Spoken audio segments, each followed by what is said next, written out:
Yeah. No, I've turned on the thing, and now people can see us, and not our lovely folder.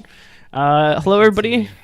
Happy HallowStream. Yeah, you can only see Adam's incredibly pixelated Halloween costume this year. I wish my camera would work. I don't know what happened to it. It says Roll20 hates my browser or computer or something. Damn you, Roll20. Yeah, when I stream, I have to do it in Firefox. It won't pick up Chrome. Anyways, my name is Andrew Otway. Really? We are That D&D podcast. Yeah, Firefox over Chrome for streaming. I don't know why. My name is Andrew Otway. This is That D&D podcast. Happy HallowStream. We are bringing you a special one-shot of Tales from the Loop that I kind of pulled fully formed from an orifice today. So hopefully it's good. And let's let other people fully. Let's let other people introduce themselves. Hey, I'm Zach. I've never done this before. This is my first time looping. I'm pretty excited. And I'm not sure who I'm playing yet, but it's probably going to be a D&D nerd because I find that idea funny. So we're going to roll with that. Are they going to punch things? I have a feeling they're going to punch things. I'm not sure. I've been informed that there's not a ton of punching in this system, so probably not. You're just completely out of your element? Yeah, no, I'm out to sea significantly. And hi, I'm Adam. I also have not done any looping before, so this should be interesting. Hi guys, I'm Mike J. Darkson Bride. I'm coming to you live from technical A difficulties. 90-degree angle. Yeah. I have played Tales from the Loop. I played Molly in our 1984 game. 1986. Whatever. Tales from Canada. It was awesome. All right, and for those of you who aren't super familiar with Tales from the Loop, it is set in an alternative 1980s that never happened, where effectively super high-tech things exist, and because all of the players live in a world where all this high-tech stuff exists, it's actually kind of mundane. It's not as magical as you might think, which I find really entertaining. And it's still the 1980s. It's still generally set in suburbs and sleepy small towns. And all of the players have another thing in common. They are all kids between the ages of 10 and 15. And so they get into fantastical adventures like kids in the 80s did. There are 6 principles of play, which the game outlines right at the start. It lets you know what it's about and what it isn't about.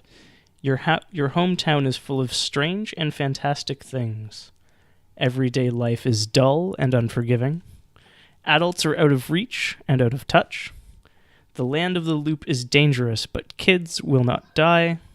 The game is played scene by scene. The world is described collaboratively.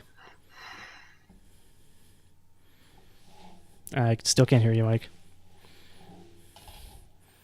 Still nothing. So every player will have a character, and we're going to hop into character gen shortly. And by shortly, I mean now. Which looks like it starts on... Oh, I need to mute Roll20 so it doesn't do the boopy noise. That button. Page 49. That sounds about right. I'm looking at page 60 that has like the attribute, how many points you get and things. Well, you have to choose your type So- first. Yeah. It's a, Yeah, so you choose your Oh, type, yeah, which is like a that's the thing, playbook. Okay, cool. Head back for that. So the types are bookworm, computer geek, hick, jock, popular kid, rocker, troublemaker, and weirdo. Weirdo. Weirdo. that sounds a lot better, Weirdo. by the way. Yes. Are you on your good mic, Mike? Yes, I am. I was gonna do talking into the mic. This is the ASMR voice. It's still a little too loud and possibly gravelly. Yeah. I only have a gravelly voice. It comes from Yeah, years of being the badass in all fiction. So A guy at work was doing voiceover recording, and his office is mostly soundproof, but it certainly wasn't when he was trying to like make the being electrocuted noises, which was really yeah, and like really entertaining, and also like a hell of a way to like get you to be like, wait, where am I? Oh, right, yeah. I work in fun places where fun people do fun things.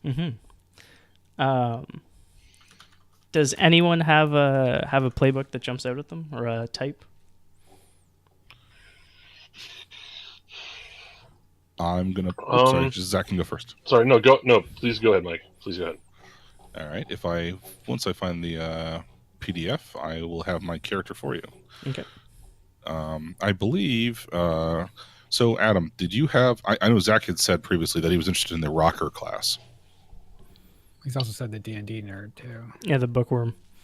It's either rocker or bookworm, I think. One or the other. So, Adam, what strikes your fancy? I don't know for sure, but I was thinking troublemaker or weirdo. I think. I can speak from personal experience. The troublemaker, personal experiments. I've been drinking already. The troublemaker is a lot of fun. I really enjoyed playing my Molly. I don't know how good of a troublemaker I would be, though. Well, I mean, all you got to do is channel your inner troublemaker, because, man, Adam, I've known you for a long time, and you totally have it in you. He's a rowdy teen. Yeah. Have you seen Stranger Things 1 or 2? A couple episodes of season 1, but that was about it. Okay, that's not going to help. No. All right, what character sheet? What page are the characters on? They start on 50. Yeah. Yeah, 50 to 57 are the playbooks. If you haven't seen the Tales from the Loop book, it's what I would consider gorgeous. Yes. Yeah, it is. It really is. Zoom to fit. Yeah, just freaking amazing. Yeah, I've brought it up on stream just now to better taunt all the people playing the home game. Yeah, a lot of games that have come out recently have meaningful art, like art that they've tried to it speaks for them. But I think that Tales of the Loop is unique in that it has art that drove the concept. Yes. Well, so I mean, the second or the third page of the PDF says, "Creator of the Loop universe, Simon Stollenhag," and I've probably butchered that, but yeah, he did the art for everything, independently of the rules. Someone saw that and was like, "I need to make that a tabletop role-playing game." Yeah. And basically brought him into the project.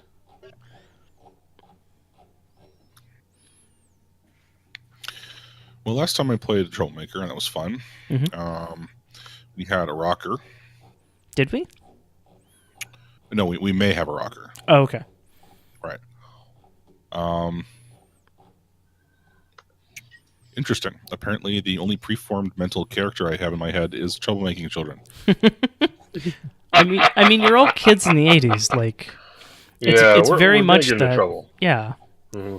Well, you're going to get into and out of trouble, and you're going to survive it. Like, that's a guarantee of this system. Okay. I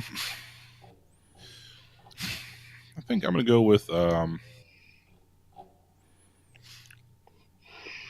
Let's see if I can turn a jock into a sympathetic character. Okay. What? Nice. Let's see your questions here. Page 53. You feel at home in sweaty locker rooms and at lit training fields in the autumn darkness. Nothing beats the feeling of a perfect shot, the aching muscles after training, and the companionship with teammates.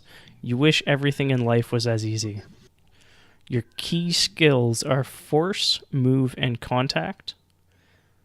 An iconic item, choose one or make up one of your own.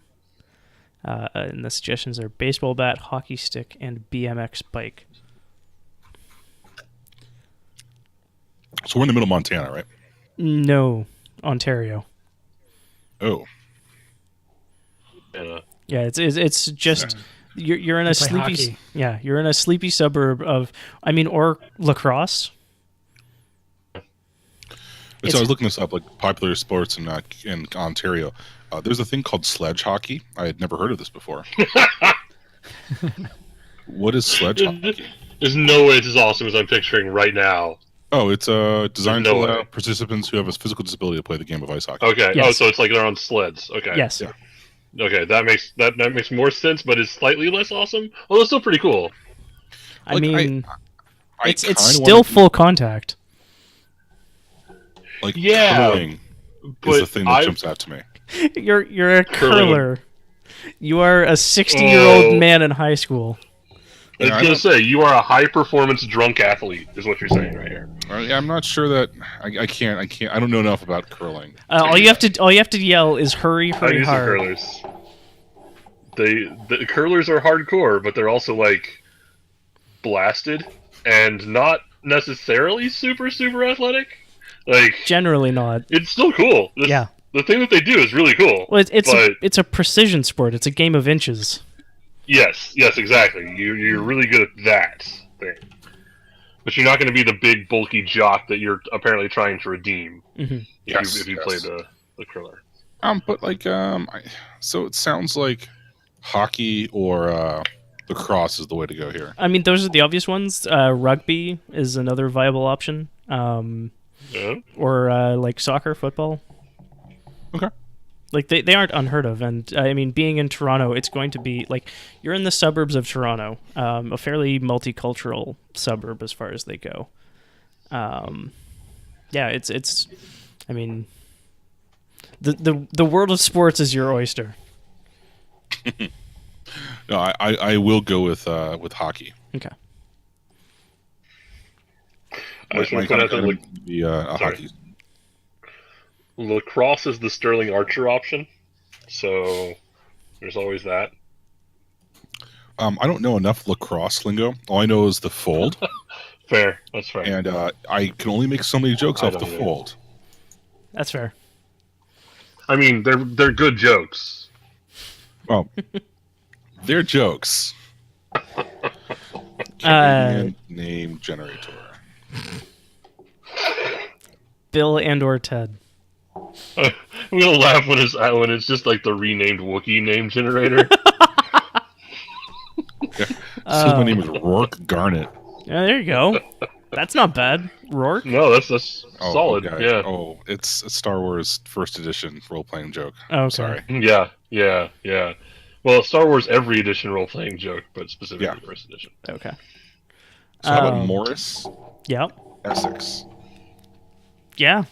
for name? So I mean, are you like rich? Because Essex is going to be the name of a few gonna say. streets around and shit like that. Like Six Yeah, is like a lacrosse name, bro. that too. Morris is definitely the name of it was like a banker's son sort of thing. Okay. Yep.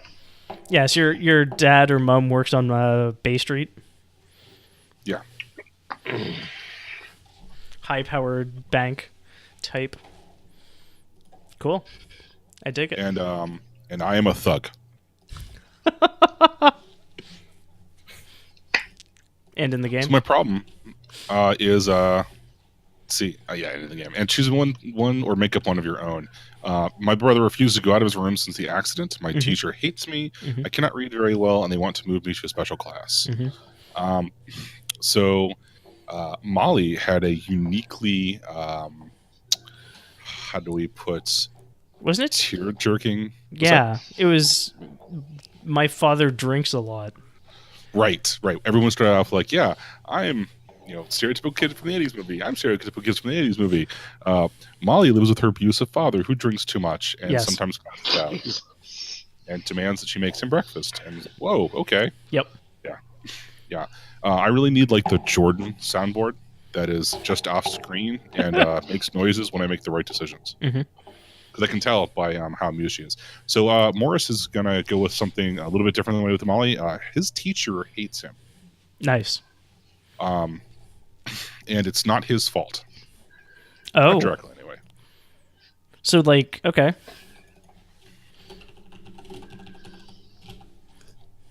Sweet. So it's something his father did or something his mother did or one of his Yeah. other relatives did. Well, It's I just, inherited hatred. yeah, like your banker parent like foreclosed his house or something, Yeah. or their house. Yeah. And instead of doing it for the thrill, Morris is in it because it's the right thing to do. Oh man. Yeah, he's got a strong moral center, and he's not sure how to make up for the fact that his parents are effectively. So he's chased from the runaways. That's what happened. So his parents are effectively evil, and they do their best to, they're careless bankers. Mhm. Apparently, Morris doesn't want to be like them, so he's kind of eschewed intellectualism. Doesn't really see the benefit of studying so much when he could be making a difference out there with his teammates. And he's working hard Out on the rink. and yeah, he wants to put the rock on the house. Nice. Cool. And then his pride is no one calls me chicken. So Nice. His drive to his passion takes him too far. Yep. So yeah, he's very dedicated to doing the right thing, Mhm. but also he's unwilling to back down from a challenge, lest it make him feel, he sees his parents as very cowardly because instead of being on the forefront of a thing, they sign a document and take away someone's home, Yeah. as opposed to doing it directly in front of them. Mhm. I don't have other kids yet. Yeah, we can pause here and get more. Zach or Adam, anything jumping out at you? Also, I think I can. I just want to apologize if anybody hears fireworks in the background. A fireworks store recently opened up near my apartment, and they like to demonstrate the efficacy of their product. I was gonna say, do you just do that all year round in Canada? It's been every day since they opened. Wow. Okay. Well, I mean, 3 years ago. that's We never sell anything, but man, we go through fireworks. Yeah. I was thinking. I think I'm leaning more towards Bookworm at this point. Okay. Just because I've decided that my iconic item is the Monster Manual 2 because it would have just come out. So. Nice. Yeah. So I am playing. The name I've got for myself is Dusty Simmons. Yeah, and I'm assuming Dusty is short for Dustin. Yes. Okay. Yes. Dustford. And then so my iconic item is going to be the brand new copy of the Monster Manual 2. Yep. With the original printing that I bought with my saved up allowance money, or like my saved up newspaper route money. Clearly. Yep. Yeah. I've been working for this. My problem. Nobody tells me how my dad died. My sister is really sick, or that weird man is following me. That one seems like it's going to be like more instantly dramatic. So I really like the last one. Mm-hmm. These are all really good. Like, I just want to stress that. Like, we went over this in the last time we played this, but all of these options are actually like super compelling. Yeah. Actually, let's go with Nobody Tells Me How My Dad Died. Okay. Because in my head, or in his head, like, it was a monster. Clearly, it was some D&D thing. Oh man. This is why we now have to study them and prepare. So my drive. I want to find answers to big questions in life, or I need to find something to brag about.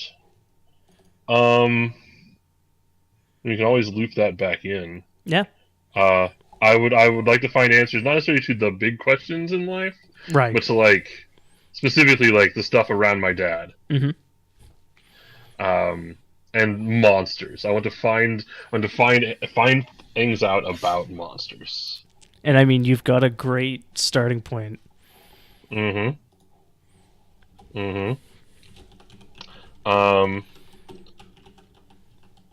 I like Nothing Scares Me as a pride because it's definitely not going to remain true. So we're going to go with that one. And then relationship to other kids, I guess we'll do here in a little bit when we get Cool. everybody. All right, Adam. We're putting you on the hot spot. That's fine. I think I am gonna go weirdo, Nice.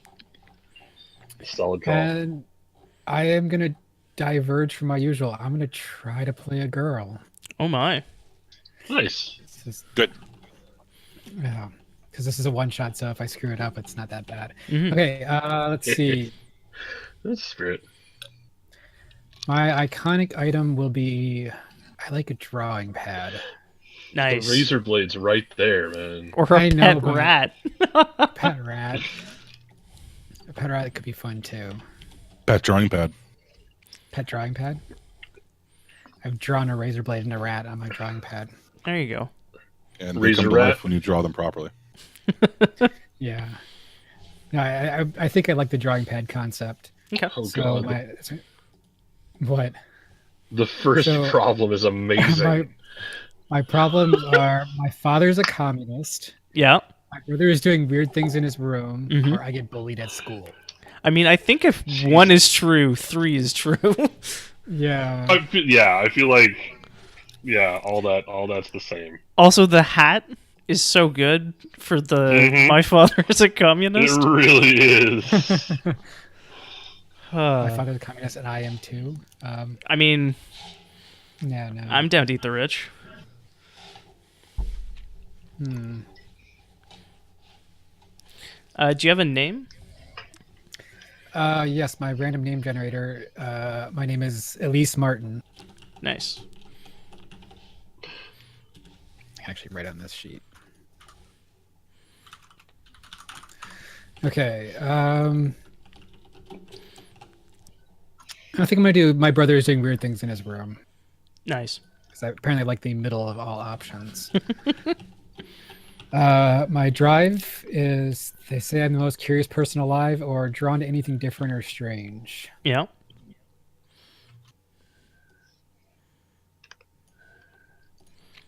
I'm gonna say they say I'm the most curious person alive. Nice. And my pride can be either I'm not heterosexual or mom says that I'm beautiful. Let's see. I think I'll say that I'm not heterosexual. Which back in the 80s, I'm sure is wonderful. I mean, but that's your pride. Yeah. That's an identifying thing. You're like, this is a thing. Yeah. This is who I am. Guts as a As an Good. ex-teen-year-old. Yeah. Put all this stuff down on my sheet now. Elise Martin. Don't have an anchor yet. So yeah. Sorry, Mike. What was your iconic item? Like, what are you holding on the movie poster? A hockey stick. Okay. It's a black stick with black tape, and there's a little bit of snow, like sort of still on the blade. Well, and so that's the thing. So it's Halloween in Ontario. Like, it's probably snowing. It's not going to stick around, but it will snow. The hockey stick, is it yours? Or is it a hand-me-down? Oh, so no, my father would not allow me to have a hand-me-down. Mm-hmm. So it's mine. Yep. But also, like, I need a new one, Okay. but I'm not. Like, there are kids on my team that are still using their Yeah. old one, right? And so I'm still using mine too. Okay. And so there's just like increasingly more tape holding this thing together. Yeah. And at some point, and then a critical point, probably tonight, it's going to break. Old. And then just in notes from Morris, break at dramatic moment. Cool. Oh, I should set this up for everybody. I don't know if everybody saw it or not. But the year is 1984. We are in Markham, Ontario. There's a spooky old house in Markham, Ontario that was used exactly 1 year for a haunted house on All Hallows Eve. And that year was 1983. Young Jenny Abernathy went missing and it was shut down. The police investigated but were unable to find anything. It is All Hallows Eve 1984, 1 year to the day later than the original disappearance, and lights have been seen on in the old haunted house.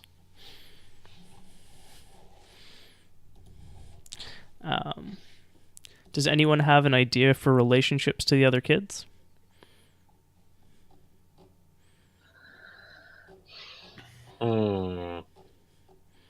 Let's take Yep. How old is Elise, Adam? Actually, yeah, that's a good question. I'm thinking I was gonna make her a little older. Okay. To be, having a pride of having, a certain sexuality doesn't seem like a 10-year-old thing to me. Mhm. Yeah, that makes sense. So it's what, 10 to 15? Yes. Yep. Specifically. Okay, we'll say I'm 14 years old then. Okay. Elise doesn't know that I'm in love with her. Oh, Oh, good. joy. I'm also branching out. Romantic plots are not a thing that I do with my characters. So, How old is And your character whose name was not in your Dusty? thing? Dusty. Dusty. Oh yeah, let me change my name in game here. Well, I need to get the alt code. I can probably just copy paste. Oh, is it there an accent on the E? Yes. Alt 0201. 134? If you're looking for the E with the acute accent, it'll 130 is is it? lowercase. Oh, so it was over the first E. Yeah. So it's Elise. Uppercase. Yep. Elise? Yep. Okay. Yeah, I mean, you can call her Elise. It's Ontario. Everyone will just bastardize the French anyways. Okay. So yeah, Zach, your parents let me live with you.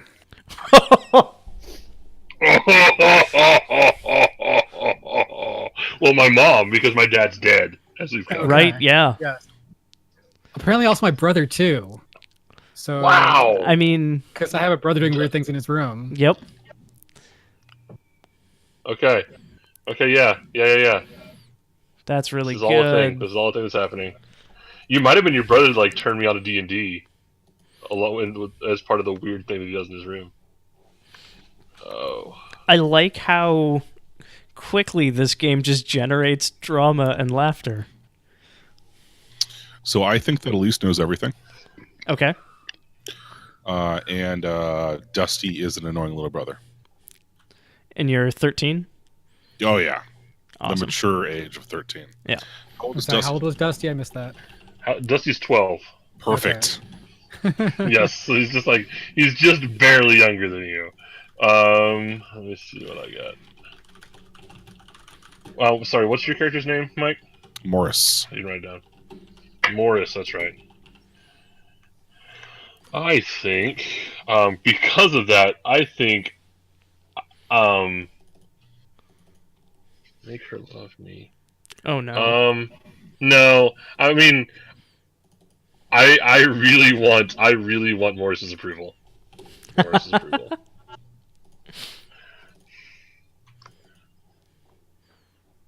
And that's probably why I'm so annoying. Oh, yeah. Also, the three of you have, like, you formed a clique, functionally, at school. And you have a hangout that you can go to that, per the rules, I can't fuck with you there. Like, I have no means of interacting with you there. NPCs can't find it unless you explicitly take them and lead them there. So, I mean, yeah. I guess Morris doesn't like me, but I'll prove him wrong. Okay. So, does that mean Morris thinks you're a know-it-all? I guess so. So, like, you think she's really smart, but also smart people are bankers. Yeah. Why is Morris hanging out with us? I don't Is know. what I don't understand. Yeah, so, I mean, we can... Yeah, do we want to... Like, maybe, Adam, you can... Like, can we think about that one again, or... Well, I mean- I don't, unless I have another... Well, and you can make up your own. Yeah, I got to make up my own then. Yeah. I mean, unless I think the two of you are in trouble and I'm trying to save you for something. Mm-hmm. Question, right? My dad died, and one of my options is they're my sibling. Mm-hmm. can Morris be? I guess I need to change my last name to Essex, obviously. Yeah. But Okay. like, Or we could all be. Or Yeah, you could change it to like cousin or something too. yeah. yeah. Again, these are inspirations. We don't need to. We aren't married to them or anything. So I mean, like just looking up one at the troublemaker, he knows what knows what I'm going through. So I mean, if Morris doesn't get along with his family, maybe he knows what you're going through, Elise. Maybe. Okay. I mean, could work with there's that. Yeah. she rocks for one of the rocker relationships. Oh, that's really good. Or I could grab a relationship from another book, right? Like, Yeah. She's freaky, but I like it. Yeah. So at this point, we're both just in it. Well, I guess she's living in my house, so we're kind of connected that way. But otherwise, we're both like the girl that doesn't want either of us. Why? So, I mean, if we keep she knows everything, and Adam, what was your relationship? I mean, the one I have right now is doesn't like me was my only other option, but I could be something more like a reliable friend or something. It might be that you just think I don't like you. Yeah. Yeah. I mean, maybe Morris has a hard time expressing genuine feelings.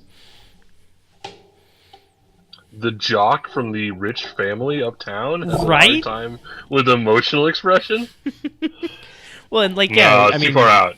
do you live in Markham, or are you in like a slightly richer suburb, Mike? Up in Richmond Hill. Like if Zachary's character, you got to choose your name, bro. Dusty. Oh, do I? Oh, yeah. Yeah, if Dusty is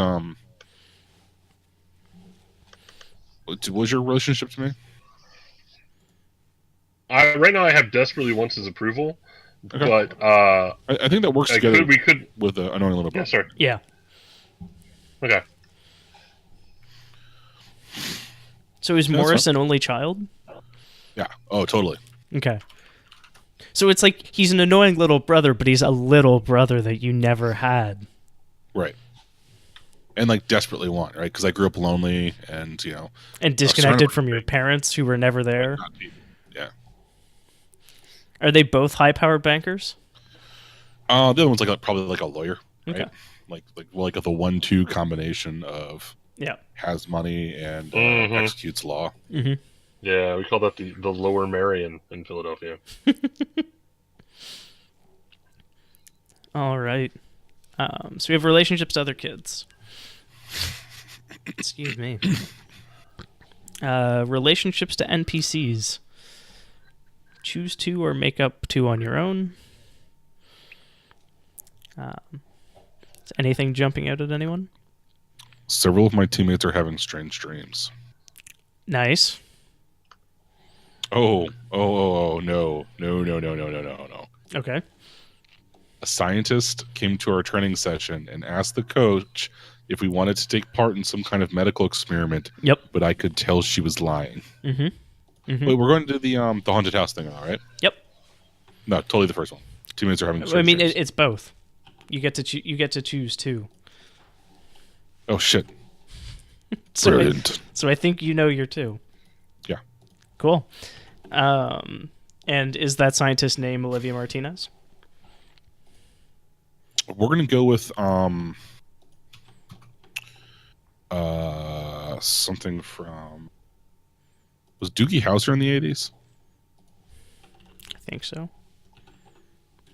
That I guess sounds it- right. That's a little too on the nose, though. I guess to have a doctor named Doogie Howser. Okay. So we'll go with Olivia Martinez. Okay. Cool. And then several of your 89. teammates are having strange dreams. Mhm. All right. Dustford. Dustford. Okay, so my default options here are the school librarian was my friend until she disappeared. I'm sure the janitor knows more than he's saying. Mm-hmm. Which is We leaned on that one pretty hard for the last session. It was really good. Gary, a guy in my class was attacked by animals while riding his bike home from training. I can't believe that everyone at school thinks he's attacked by werewolves. That seems appropriately Well, so that seems backwards. themed. Werewolf hockey Yeah. players. I feel like I can't believe that no one at school thinks he was attacked by werewolves. Yeah. I mean, look at the claw marks and the attack patterns, and clearly, I mean, because werewolves get bite, claw, claw, and Yeah. he's just, yeah. There's 2 claw marks and a bite mark. Like, that's wake up sheeple. Mm-hmm. Exactly. Jet fuel does burn werewolf marks. So that sounds like you like that one. I like that one. So, and we're definitely gonna make it Gary because I like Gary's getting savaged by werewolves.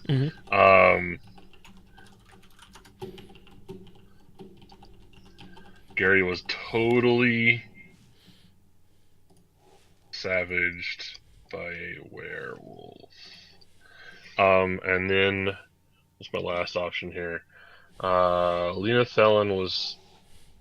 I heard her vow to take revenge on all who lived there. Holy crap! Yeah, let's do that. Let's do that.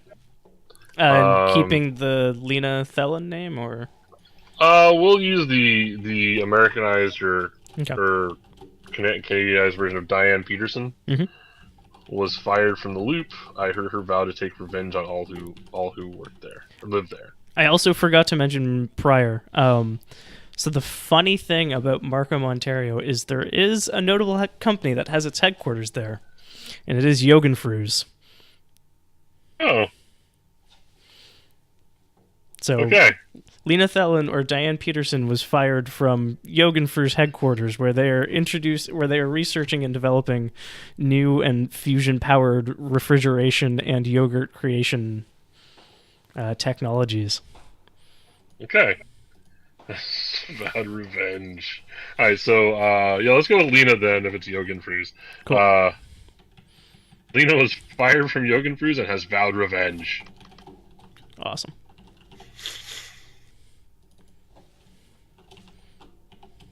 And I mean, it's still weird science. Like, Jorgenfrus in this universe does everything high tech. Like, they're the loops specifically are like particle accelerators. Hence the name loop. Cool. And Elise, how are we feeling? Yes.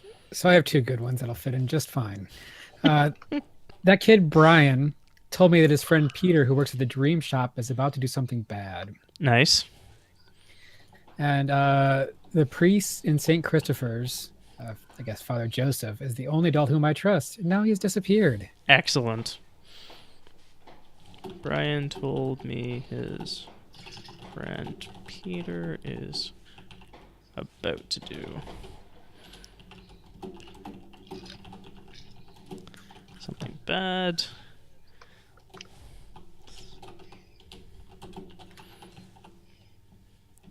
Priest Joseph is the only adult I trust. Oh man, that has so many questions. I trust and has disappeared. Awesome. Good stuff. And does anyone have their anchor, which is kind of like a vice in Blades in the Dark? It's who you talk to heal. So if I do beat you up with a couple conditions, that's who you go to, and yeah, that's how you feel better about things. Okay. I like the idea that there's someone local who has like contributed to the monster manual. And so I go to them and they try to convince me that everything's like make-believe. Awesome. But it makes me feel better to pump them for information. Right. I don't know. We'll call them... I can't call them Gary. Damn it. It's all Gary. It's all Gary's. Everyone in my backstory is a Gary. I don't know. Ernie? Ernie. There we go. That works.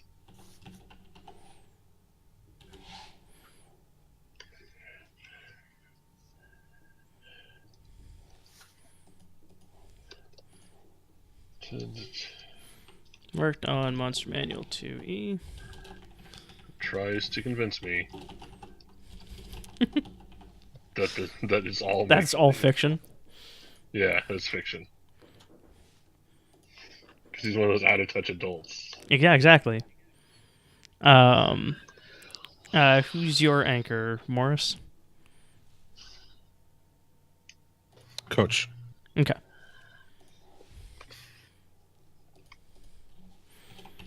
What's their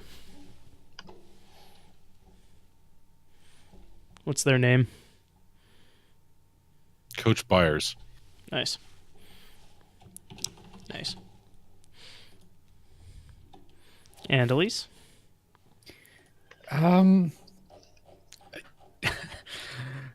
Dusty's mom. Nice. Yeah. Mom. Oh no! Oh no! I mean, it doesn't need to be. No, I mean it totally works because Yeah. he's an adult that took her in and like. Yeah. Yeah, I get that. That totally works.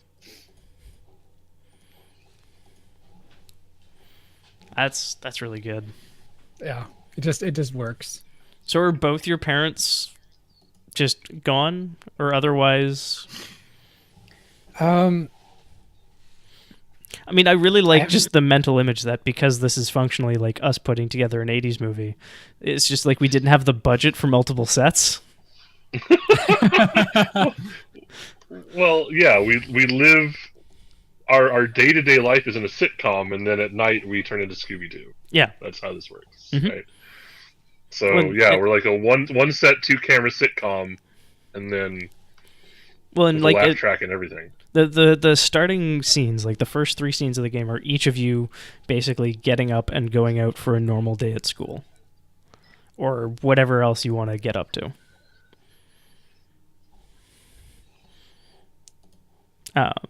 Yeah, I was gonna say, but for my parents, I don't think they're dead, but I don't think they're around. Okay. They're in jail because they're communists. Damn communists. God damn. Or I mean, maybe they spend a bunch of their time in Ottawa and they're like members of a far left party in Ontario. Communisting over Yeah. in Ottawa. Yeah. They go hold up signs outside the Peace Tower. All right. So that was the narrative fun bits of character creation, and now we get to dig into the more mechanical, crunchy parts. So in this game, your character is between 10 and 15 years of age. Choose your age freely. Your age affects your attribute score and the amount of luck points, but also how you picture the kid in your mind and how you play the character. I don't think we need to get into the birthdays just because that seems like a bridge too far, but if you have one in mind, feel free to pencil that in. Okay. And another thing that we haven't... This is winter. Yeah, it's October 31st, 1984. Fair enough. Get a little warm in my heart when I think of winter. And another, possibly the most descriptive part of character generation is your favorite song for your character. And I see Zach has already outdone himself. I feel like it works on several levels, so we're totally keeping it. New Tom Sawyer by Rush. I actually checked and it's legal. Mhm. It's legal by time. Yep. So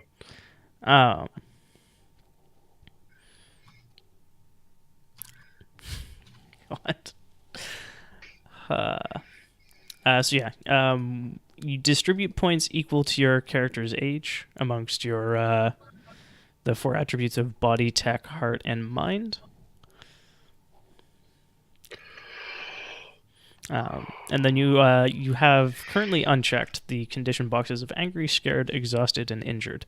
If you fail a roll, either I get to dictate something ungood occurring, or you can say, no, I refuse, and you can either spend a luck point and re-roll your dice, or you can take a condition which means you make the roll again, but it'll subtract 1 die because you have the conditions. You're just less good at everything.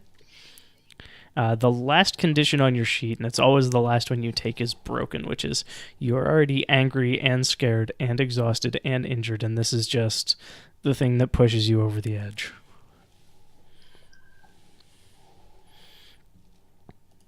Broken, is that it? Are you taken out of the game? You're not taken out of the game, but you are probably taken out of the scene. It's whatever makes narrative sense, but effectively it's just you have a hard time giving a crap about anything. I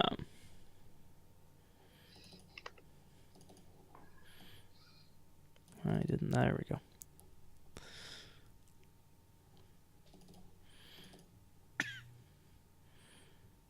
There's 2 people with 1 tech in this. This is great. I've gone to 2 tech. Okay. Yep.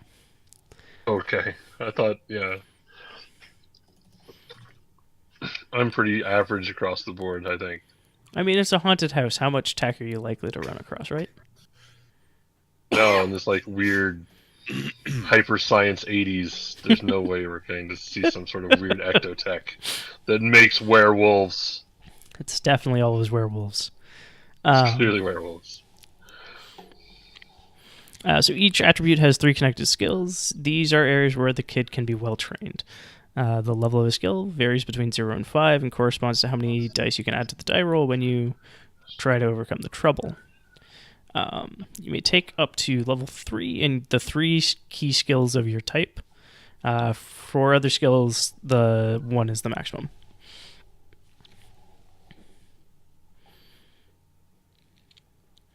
And so sneak is the ability to hide and sneak. Force is the ability to lift heavy things, fight, and endure in physically stressful situations.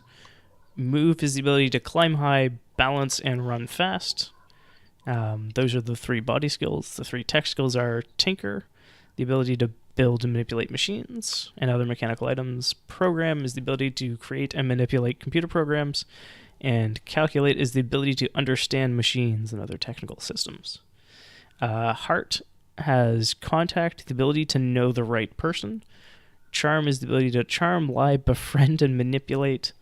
And Lead is the ability to make others work well together, to help them when they are scared, sad, or confused. And then finally, Mind is the ability to find hidden objects and understand clues. That was Investigate. Comprehend is the ability to have the right piece of information or be able to find it at the library. And Empathize is the ability to understand what makes a person, an animal, or any kind of conscious thing tick, and how to find its weak spot. Yeah.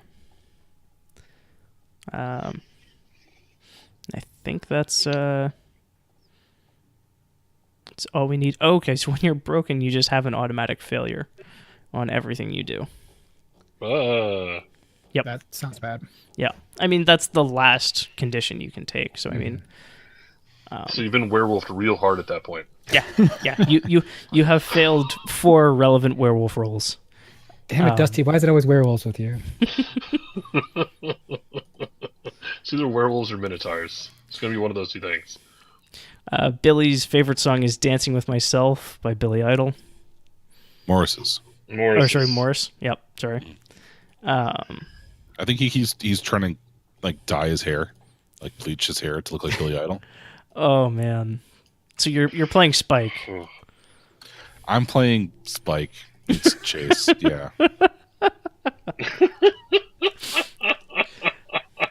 How many years until Morris gives up this life of hockey and becomes a slam poet? Not many, right?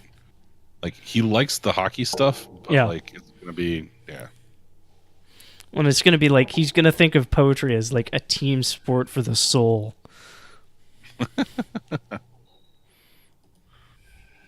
Yeah. All right. We'll see how this works out.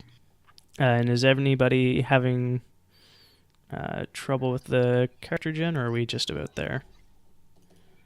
I think I got it. God, The roll, we're only counting 6s, right? There's no partial success. Correct. It's just... Yeah. Okay.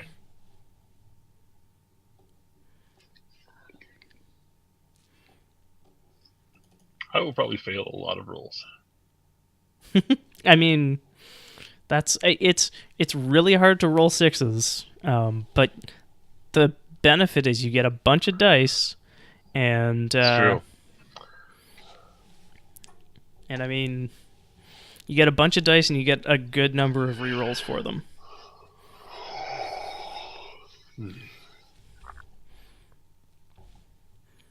All right, so I think we might be able to get started with somebody's opening scene. So what does it look like when Dusty wakes up in the morning, gets ready, and goes off to school on Halloween 1984? On Halloween.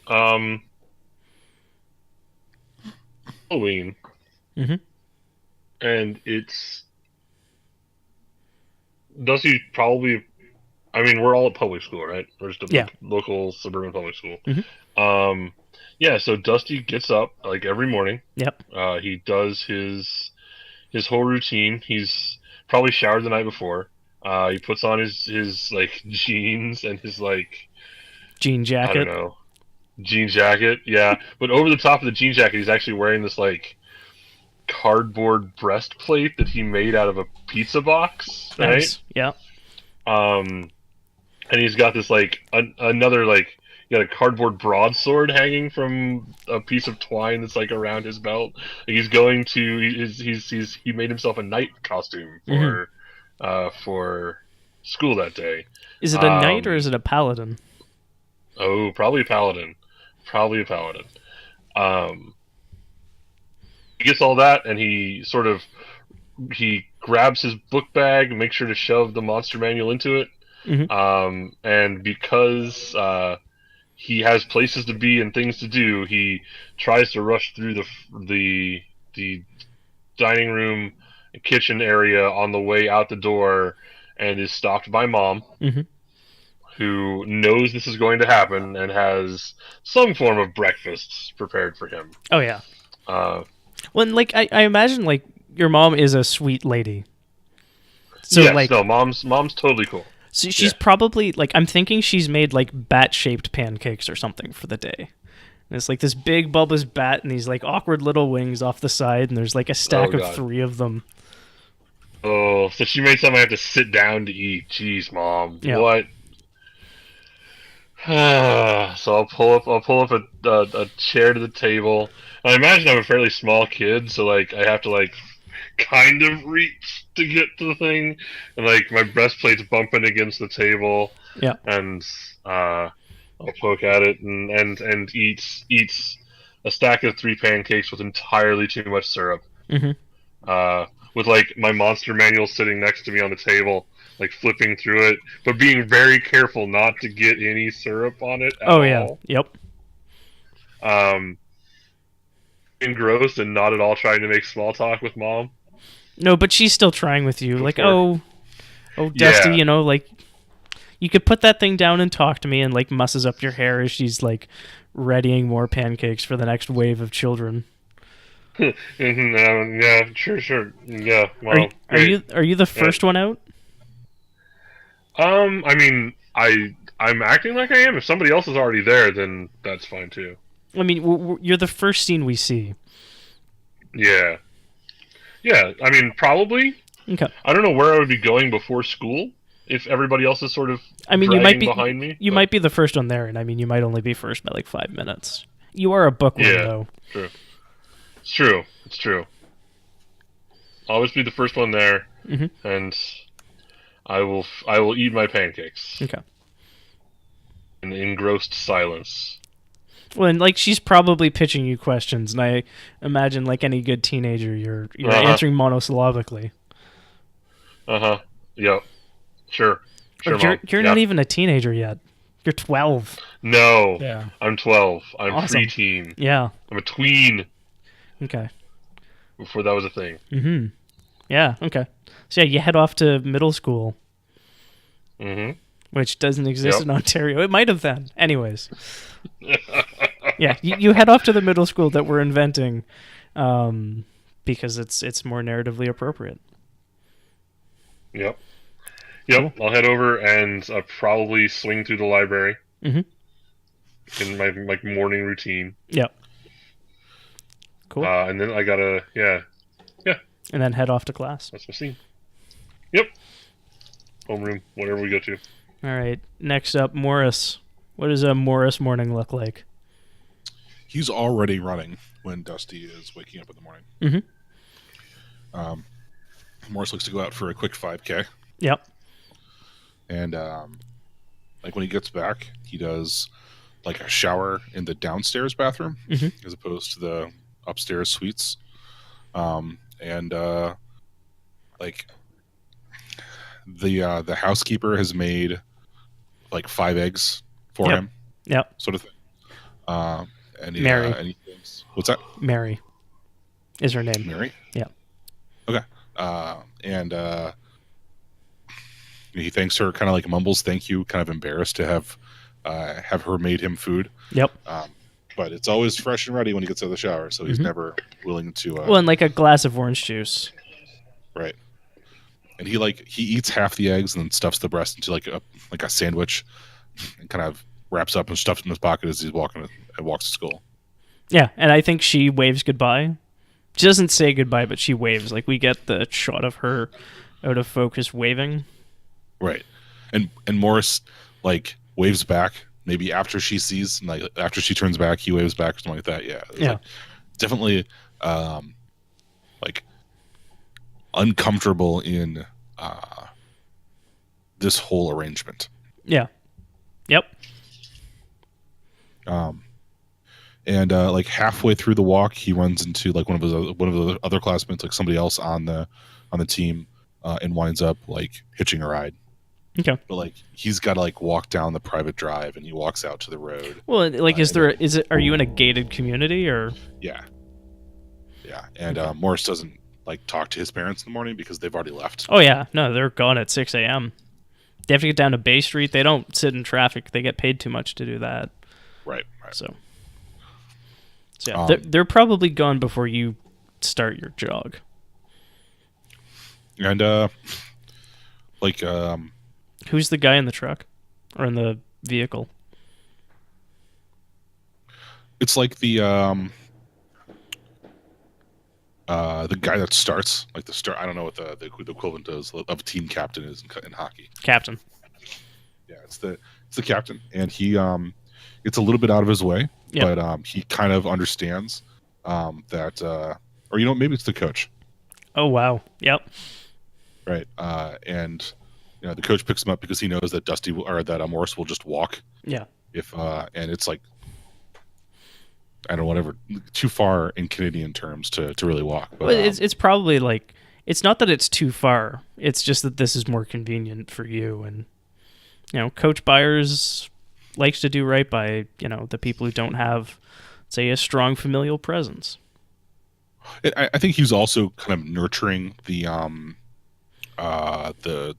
concept of justice in Morris. Like, one point in time he saw Morris do something like unnaturally friendly or compassionate. Yeah. And is kind of like, all right, you know what? I'll let's see what I can do for this kid, sort of thing. Was Dusty about to get picked on by some bullies? And you stepped in? That seems likely. Also, like, does Dusty like forget to eat breakfast or something like that? Can't hear you. Exactly. I'll do it.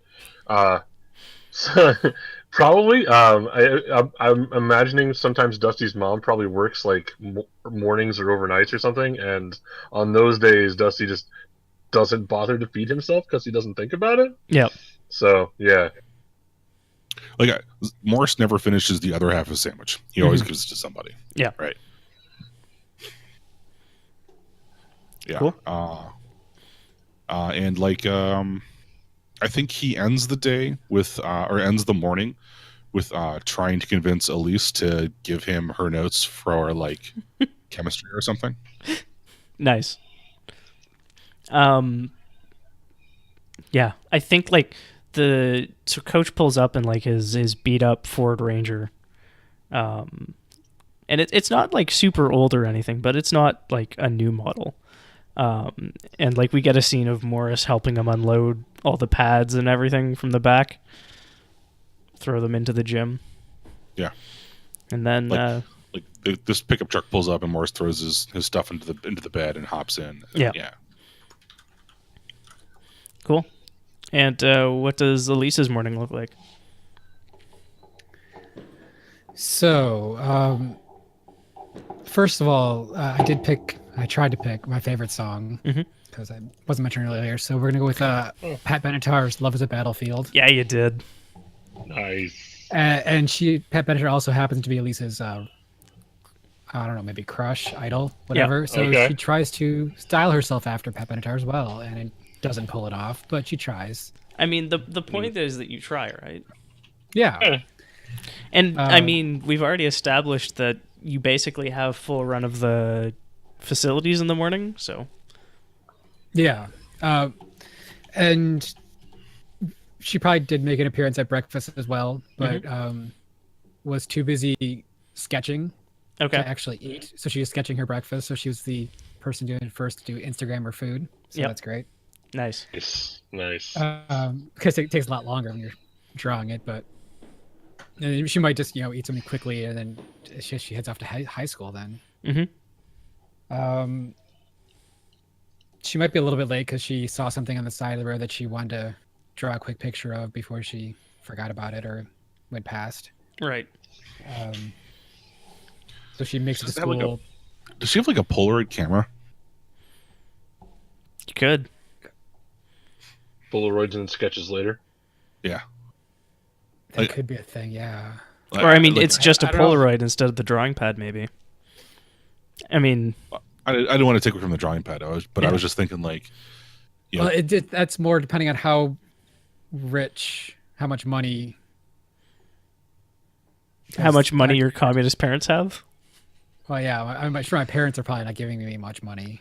I mean, I think your like commie parents that go off to Ottawa to protest, they probably aren't. Like, I'm imagining them as like decently rich, like intellectual, like maybe they do like a lecture circuit or something. But I can do the same stuff with Polaroid camera that I was thinking with her, so that would be fine too. I don't want to take anything away. It's just no. Or you could do both. I was just doing things because that was kind of what was in the setup guide. But yeah, I like the idea of this kid with a camera that won't just stop taking pictures of people. Like, is the camera on like a lanyard around her neck at all times? It's one of those fold-out ones.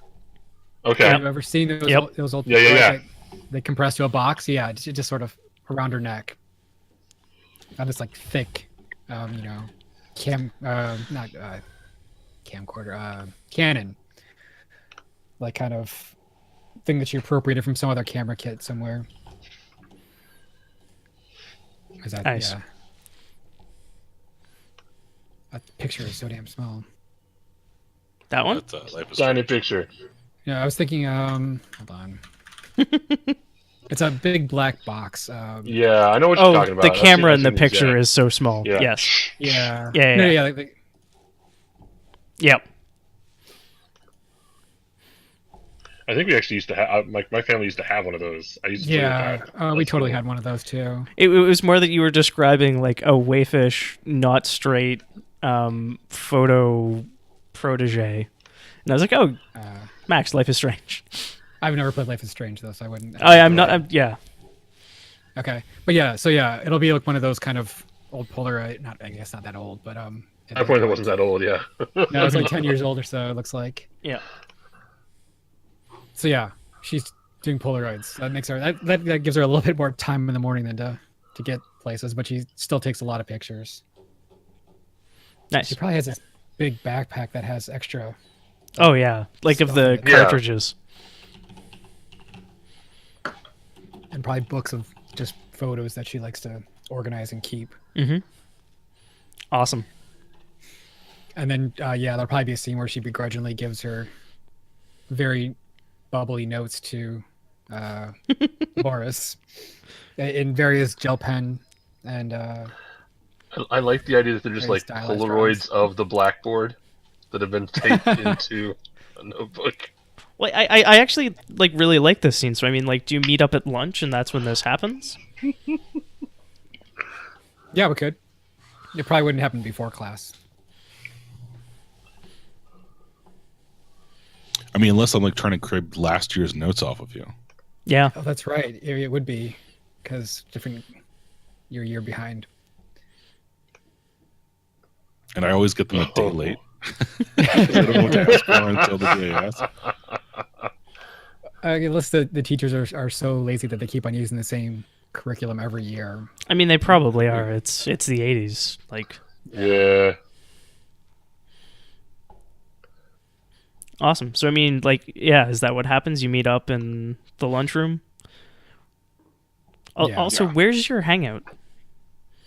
Like, where did the three of you go that no one else can find you?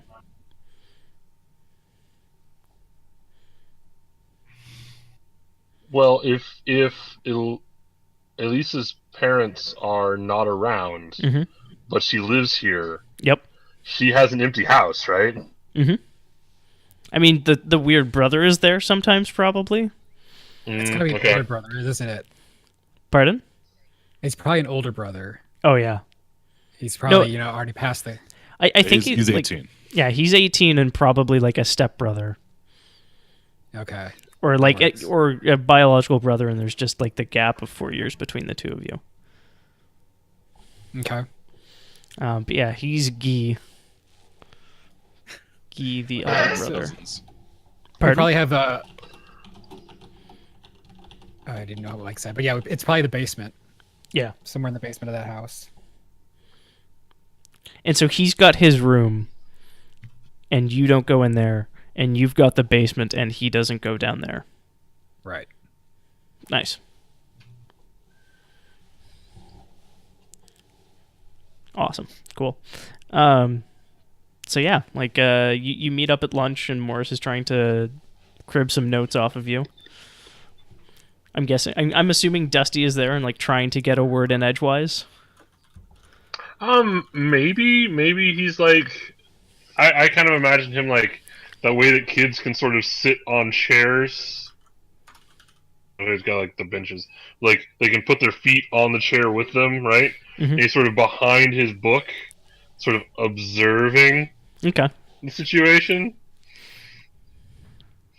Because these are both people he looks up to in some way or another. So he's definitely little brothering in a passive sense, though. And you're sitting at a table with like the cool jock and that weird French lady whose parents are never around. Mm-hmm. Yep. And then I think like someone sits down, and it's like another one of the hockey guys. He sits down next to Morris. Probably leers a little like too long at Elise, and like doesn't pay Dusty an iota of attention. It's like, so bro, you hear that the lights were over at that spooky house last night?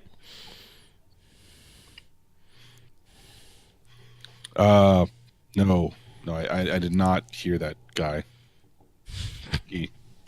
No, this is Chet. This is Chet. Oh, God, it's Oh, always good. chat. Sorry, Chet. Why is it always Chet? Because Chet is such a good, shitty person name. I'm sorry to anybody out there who has parents who hate you and named you Chet.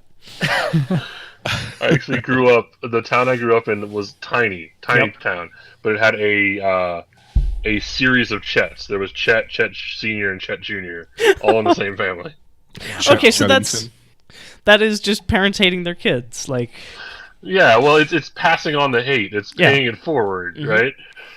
right?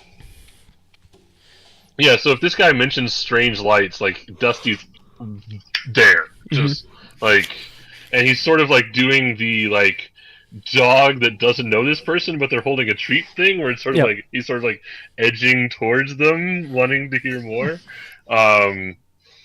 Yeah. I'm trying to He's remember- about to explode in little brother mode, but he's not quite there yet. Yeah, and Morris is kind of like dismissive of the haunted house thing. So, I was like, yeah, Chet, it's whatever. That's kid stuff. It's over at that old McGregor's place, though.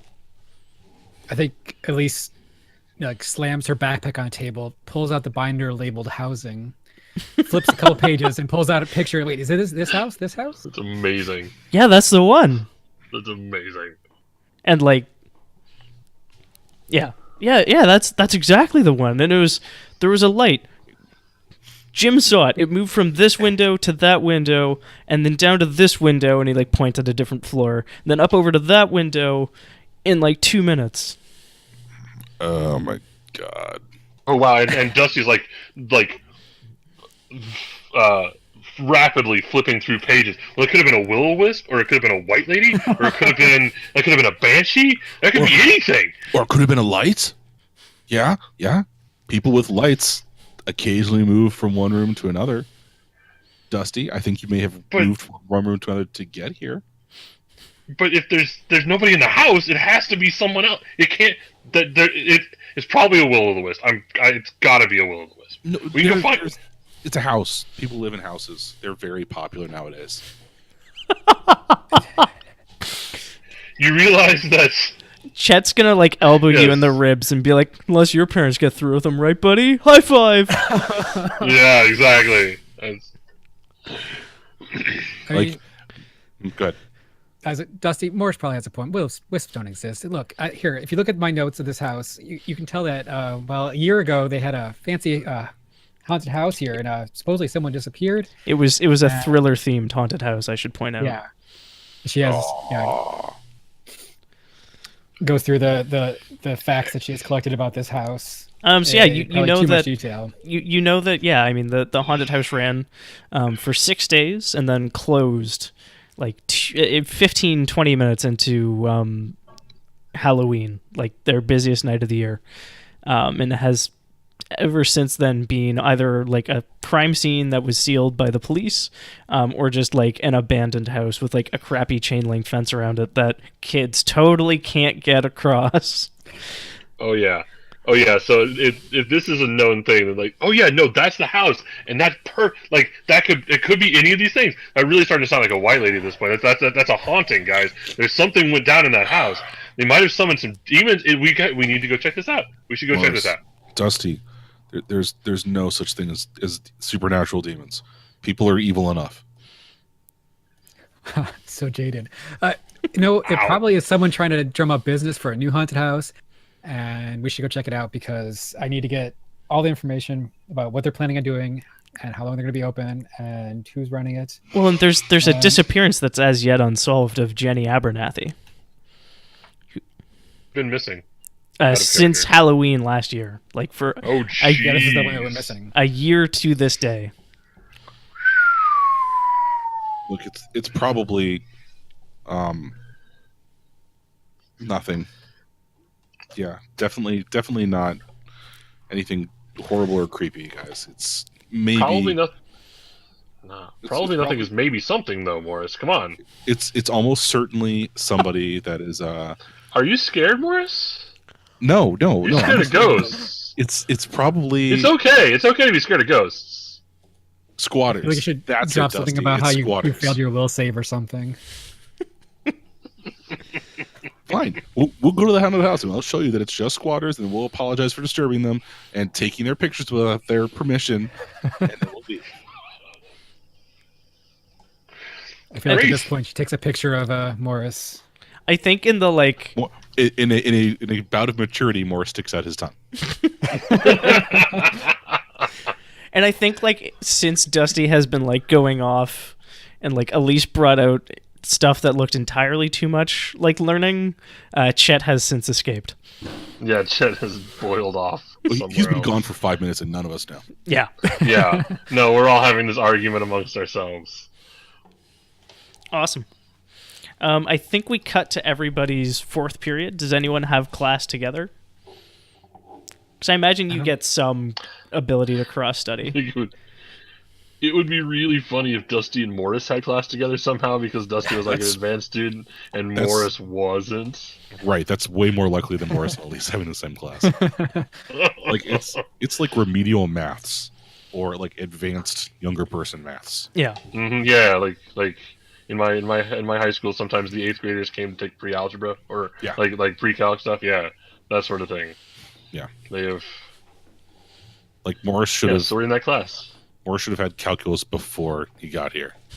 Yeah, and I imagine that I guess in the world of the loop, advanced math is probably a thing. Mm-hmm. Oh yeah, that they definitely accelerate people through that. Yes, but I imagine like over the course, because we're in October, almost the end of October, going into November, which means that school's been in session for like 2 months. Yep. Yeah. And I imagine over the course of the class, like Morris would sit here, and then Dusty would sit here, and then Morris would move over, and so over the course of the semester, both months of it, Dusty has basically chased Morris into one corner of the room. Yep.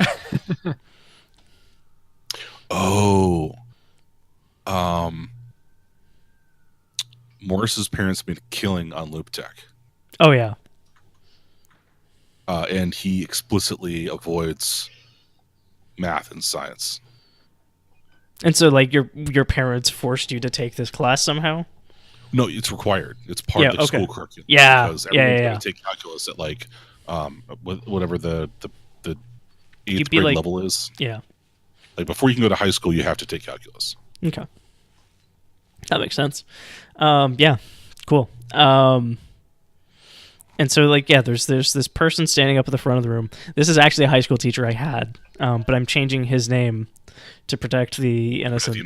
Yeah. Innocent? Okay.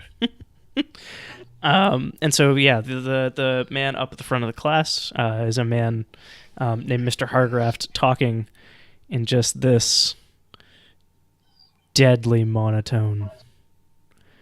A monotone that, if this were first period, there would not be a conscious person in the room except for Mr. Hargraft. And he talks, and he's talking about how calculus is useful in real-life situations. No shit, this guy actually knew about Ferris Bueller's Day Off and said, because someone made the joke in class once, he replied, "It's funny because that's me."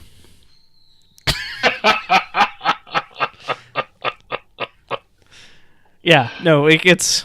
I lived a parody apparently. Well, you lived the Canadian knockoff version. Seriously, right? That's how that works. Yeah, the dollar store Canadian version.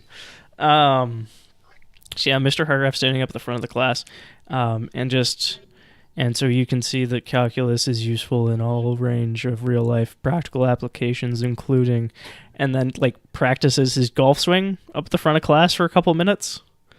Okay. And if you could turn to page 75 of your textbook, and like this continues for another couple minutes, and then just, all right, would anybody like to answer the questions I have written on the board? And like pulls down one of those, like the sliding chalkboards to reveal that he has a number of problems. I toss like a pencil at Dustin so that he has to like make a noise, and that the teacher thinks he's volunteering. Dusty quickly slams shut his textbook, which contains his monster manual. He's actually just been like sitting inside, as squeals, and then I imagine he sort of bolts up and is like staring directly at the teacher. Oh yeah, Mr. Essex. A couple of seconds. That seems like you are volunteering. Morris is Mr. Essex. You talking to Dusty? Oh shit! Sorry, Mr. Simmons. Okay, just making sure.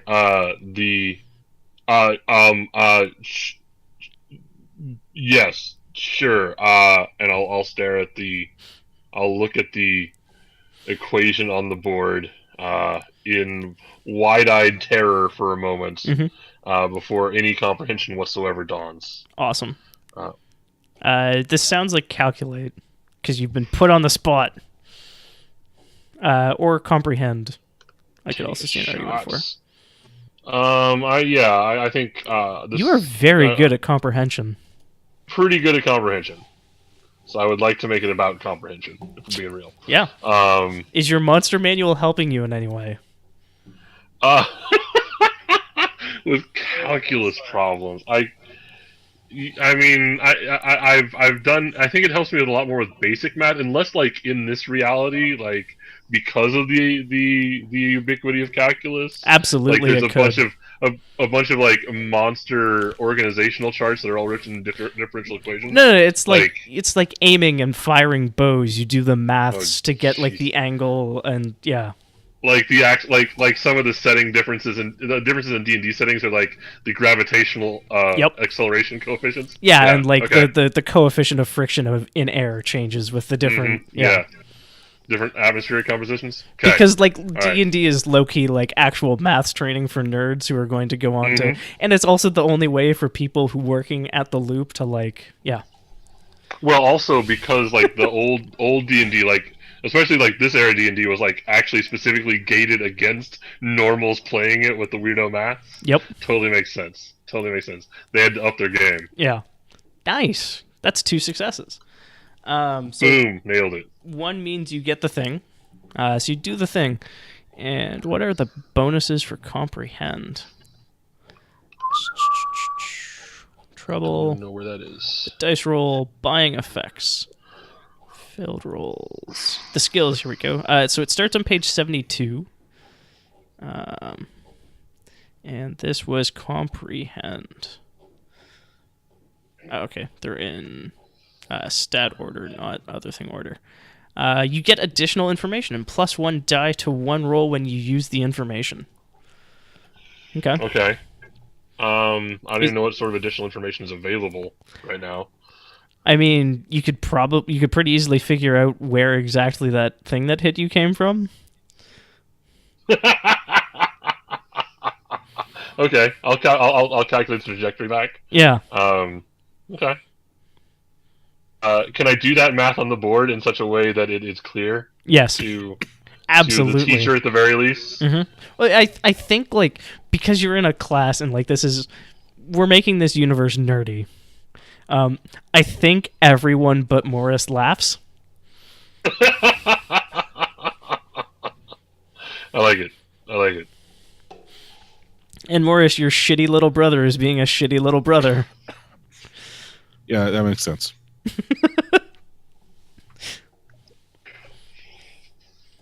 Cool. I will turn and not quite bow.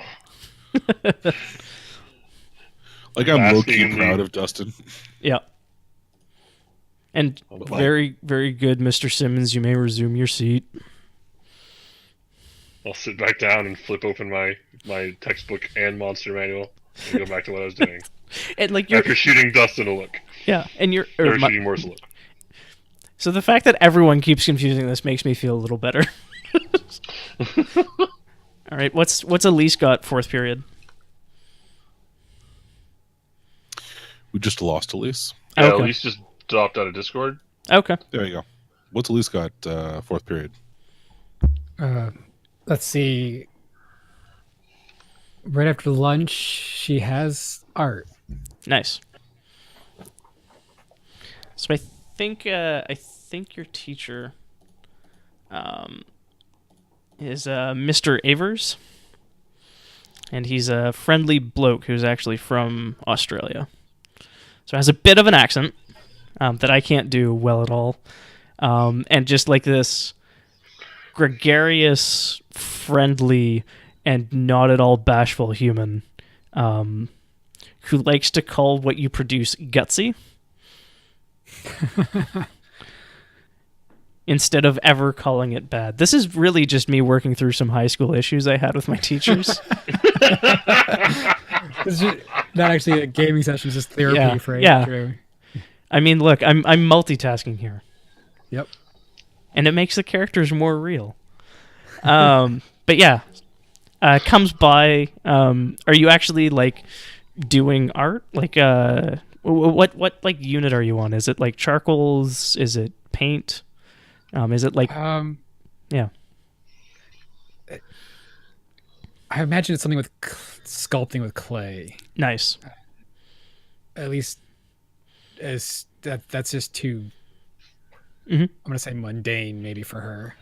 Okay. She's probably a skewing lesson for something that she finds. Yeah. So I mean, are you like flipping through Polaroids?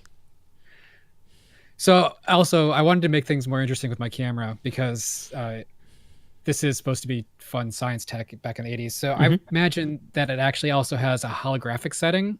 Okay. Where she can make 3D holograms with the pictures too. But of course, this is all banal to everyone. Yeah. But this is just what they have back then.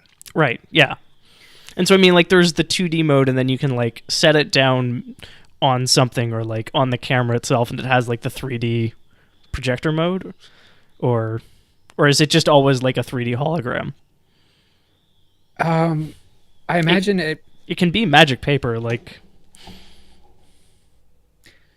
I imagine the paper itself can project an image into 3D space, and I don't know if it requires the user to walk around taking pictures from different angles, or if it has some sort of functionality to send out remote image capturing devices. I don't know how sci-fi. Yeah, I think it's literally just magic. Okay. So like you snap the photo and it has like the 3D image somehow.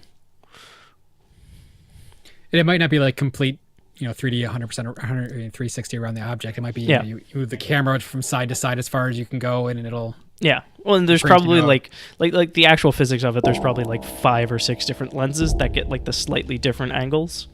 Yeah. But yeah. So yeah, I think she's creating with her camera. She's creating a 3D sculpture that would be more impressive to her than the clay pot that I forgot his name already wanted to make. Mr. Avers. Mr. Avers wanted me to make. So he's actually like. For a person who is as loud and outgoing as he is, he's also remarkably sneaky, and like comes up behind you and claps a hand on your shoulder. Miss Martin, what are you doing? What does it look like? I'm making a sculpture. So I mean, like, is that the role? Or are you trying to just like tell him like, hey, I'm doing this other art that's more interesting to me, or? I imagine it would have to be, yeah. Okay. So, is that charm? Is that? I don't know that the skill's all that well, but maybe empathize. Empathize? Empathize as another one. And you can definitely use your camera for this, so that's worth another 2 dice. How do you add in a camera? So you go to the iconic item section. Yeah. And then you choose the action you're doing. Ah, I see. Okay. Yeah. And then you hit the die next to it. Nice. Good lord. Oh, wait. No, that was investigate. Oh, okay. Empathize is this one. God, that was 4 ones.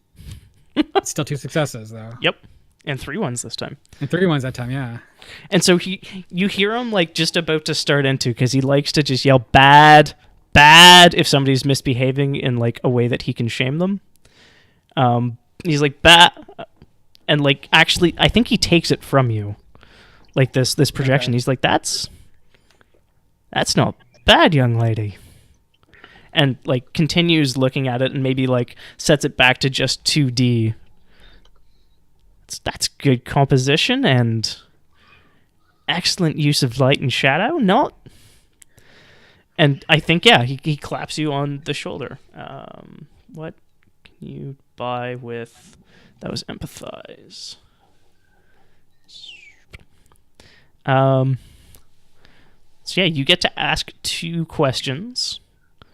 And I think it's an additional question. So yeah, you get to ask 3 questions. What is his or her weak spot? How can I make him or her do something? What do they feel? What do they want? What will they do? And are they lying?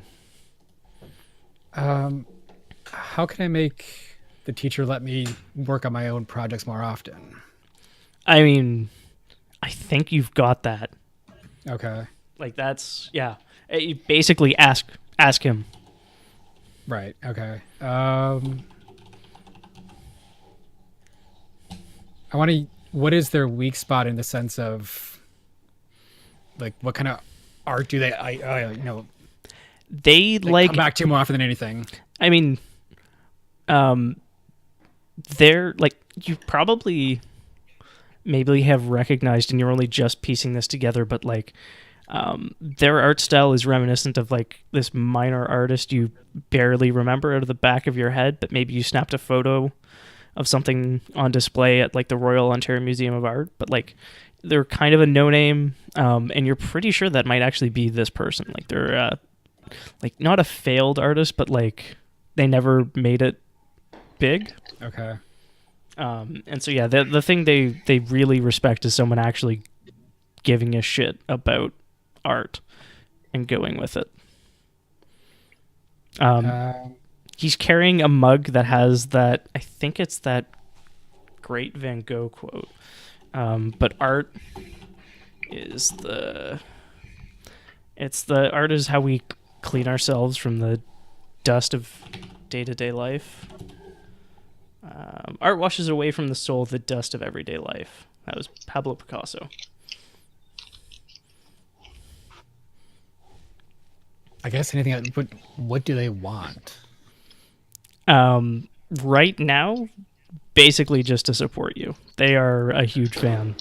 I think. Okay. Yeah. This person. Yeah, they're a positive relationship, whether or not you trust them. Okay.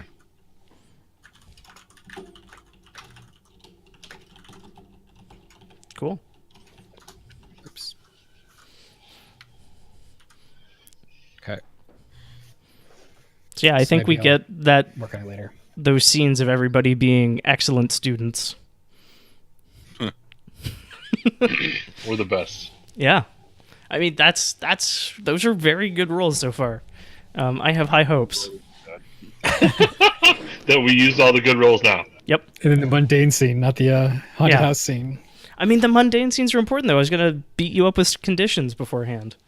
Be angry. Yeah. Yep. But yeah, you've persevered. So, I mean, do you meet up after school and go straight to...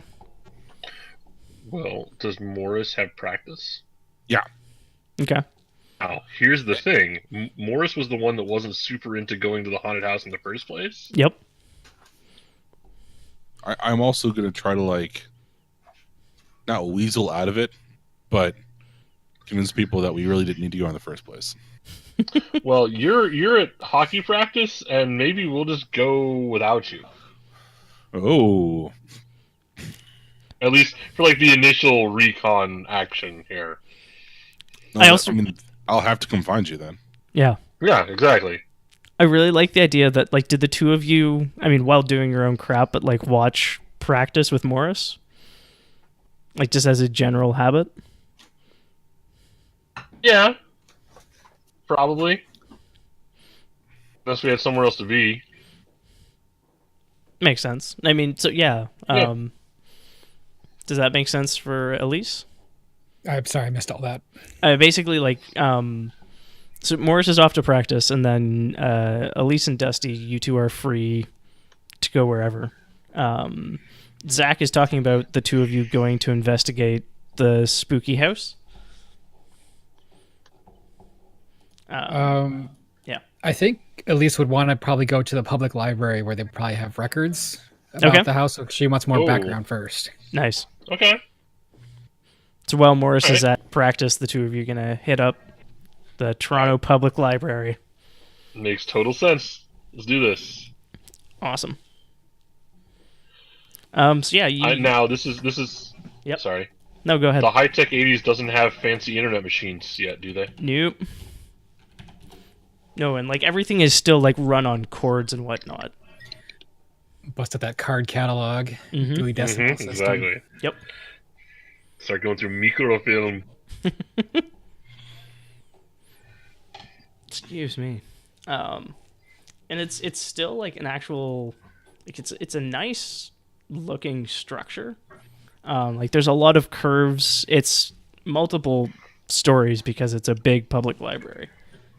But yeah, like the interior architecture is all curves and the like. And it's probably heavily sponsored by Jogenfruz, the local major technology concern.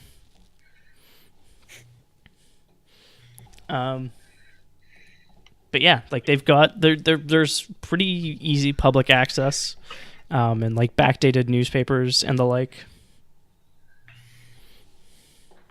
Okay.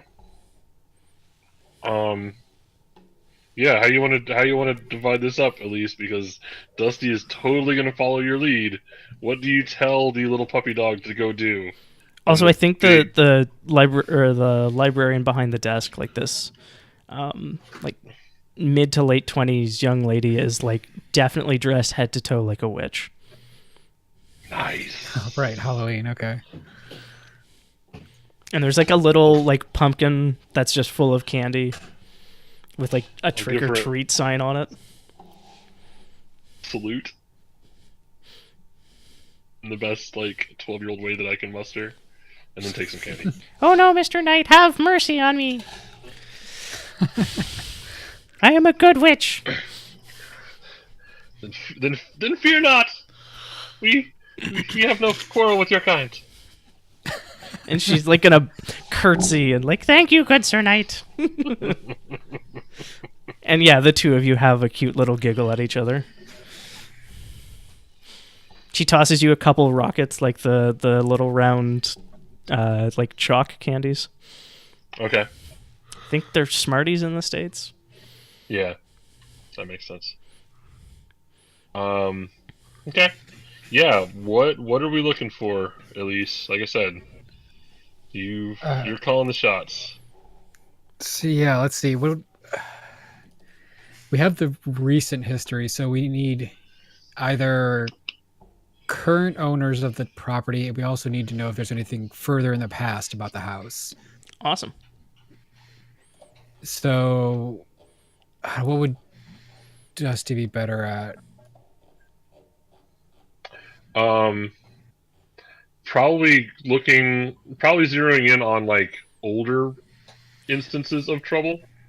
So looking into the lore of the house, so esoteric kind of. Yeah. I want to say that there is an action called comprehend, and it's the ability to have, quote, the right piece of information or to be able to find it at the school library. Nice. Mm-hmm. Yep. And I'm balls at that skill. That is I am the Viking of comprehend. Yep. So yeah, I want to say specifically, like, go looking for the old school lore stuff because I can apply my monster manual to it.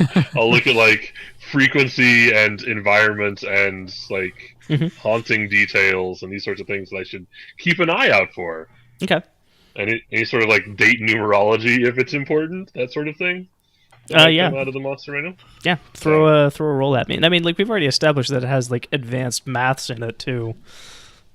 Ooh. Whoa! Ouch. Dinger. What did you? Good damn. That's 4 1s. You rolled as many 3s as you did 6s though.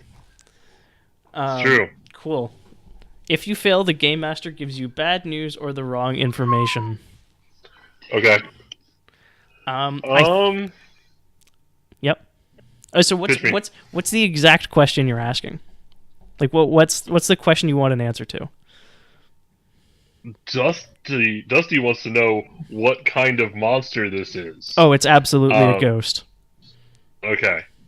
Absolutely some kind of spectral entity. And there's no way it's anything else. Everything's lining up. And it's got to be bound to that location, like the spooky lights. Like clearly, that's got to be Mm-hmm. Okay, and that explains why the cops didn't find anything. Because I mean, how would they wouldn't know to look for ectoplasm? Like, well, is there like, and this is a really dumb question, is there like some sort of special Canadian ghost that abducts teen girls? Fuck. I mean, Wendy Ghost. Windy Ghost. It's a ghost, but it has like red pigtails and gives you spicy chicken sandwiches. I hate you so much right now, Michael.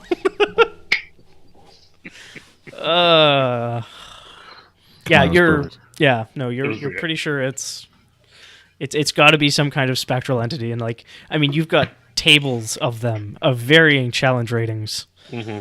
So yeah, and I will be cross-referencing all of that together. Yeah. And compiling, excitedly. Mm-hmm. And I think, like, I mean, Dusty gets stuck on, like, the ghost thing, but I mean, the camera shows that, like, he's definitely finding a lot of things that rule out ghosts, but he's just stuck on ghosts. Yep. God damn it, Michael! You have to say that one. Wendighosts are frequent companions of poultrygeists. All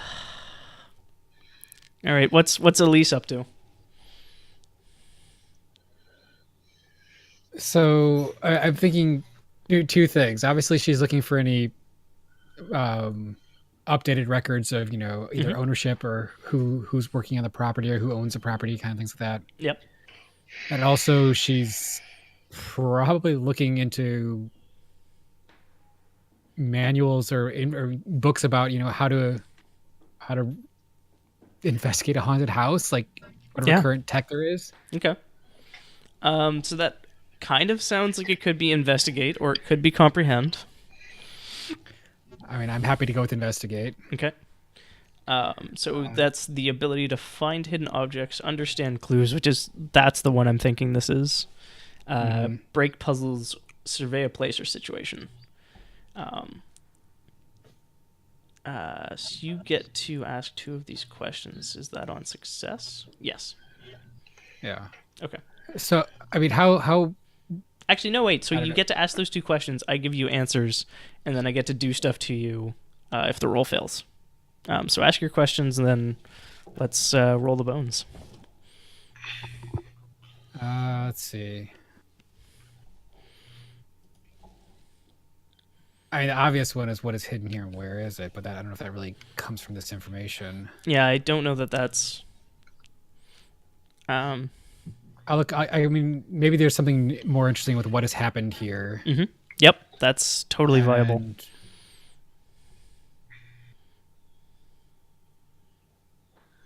You already have the where? Yeah. I mean, what does it mean? Okay. It's kind of there, too. So what happened and what does it mean? Yeah. Yeah. Okay, we'll go with those 2. Okay. I mean, I was also going to ask how... BS are we supposed to get with our iconic items? Like, if I took pictures of all of my research, does that mean I get to throw it in there, or is that like a little too much of a stretch? That's probably too much of a stretch. I don't know that it's gonna, but that's fine. Mm-hmm. I'm just kind of curious about how much you're supposed to post that kind of stuff. I mean, definitely ask. And like when you're in the house, if you get there, like it can probably apply. But the fact that you're in a library and this is already secondhand. Sure. Okay, we'll just go with a straight up investigate then. Nice. Which I do just fine. Very nice. So what happened here is, based on the police reports and like the snippets that you find in a few different newspapers, and like the rest of basically based on the information you're able to piece together from like a dozen sources, it definitely seems like there was an abduction. Like there's some physical evidence found on the scene, like a shoe was dropped. Sort of thing. Yeah. So what happened was an abduction, but you're not sure that they left. Like there was no vehicle leaving the scene or anything because there was like a gated driveway that's been locked as long as anybody can remember, possibly like sealed shut or something. And what does it mean? I might just... Yeah. It means that, like, there's definitely something under the house. Okay. Because, I mean, they can't have gone above it. So, I mean, that's the only logical place left. So that means my bonus effect is I get to ask an additional question and get a +1 die on one roll and use this information. So my logical question is, how can I get into this basement that the police missed? Oh, I mean, so yeah, the police missed it, and you're not sure if that's due to incompetence, a lack of time, or possibly collusion. Like those are all sort of 3 different options. But I mean, the way these things work is there's going to be some kind of a secret entrance. And I mean, like, the obvious answers are candelabras, lamps, bookshelves, that whole sort of I've thing. gotten like a blueprint or something of the house. Yeah. Yeah. Okay, so maybe something we can use to match up discrepancies. Mm-hmm. Yeah, and it'll probably help when you're on the location. Yeah. I'm gonna add that as an item. Nice.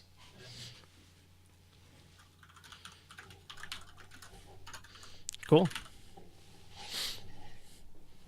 So I think we cut to the locker room. And Chet's bugging you again, Morris. What? So you really gonna check out the old McGregor place? No. Bok, bok, bok, bok, bok, bok, bok. I mean, you can't. You can't goad me into this. Bok. I am absolutely going, but not because you're goading me into it. It's for totally different reasons. He's like, hey, I told you I could get him to go, and like goes and high fives Rory. Look, Mick. No, this is Chet.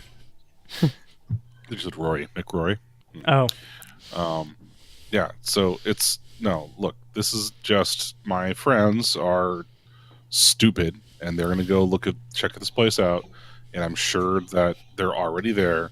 So I'm just gonna go and collect them, and no one's gonna do anything stupid like spend the night in the haunted house or whatever, you know. It's fine. It's just a house. Nothing scary about it. Y'all need to grow up.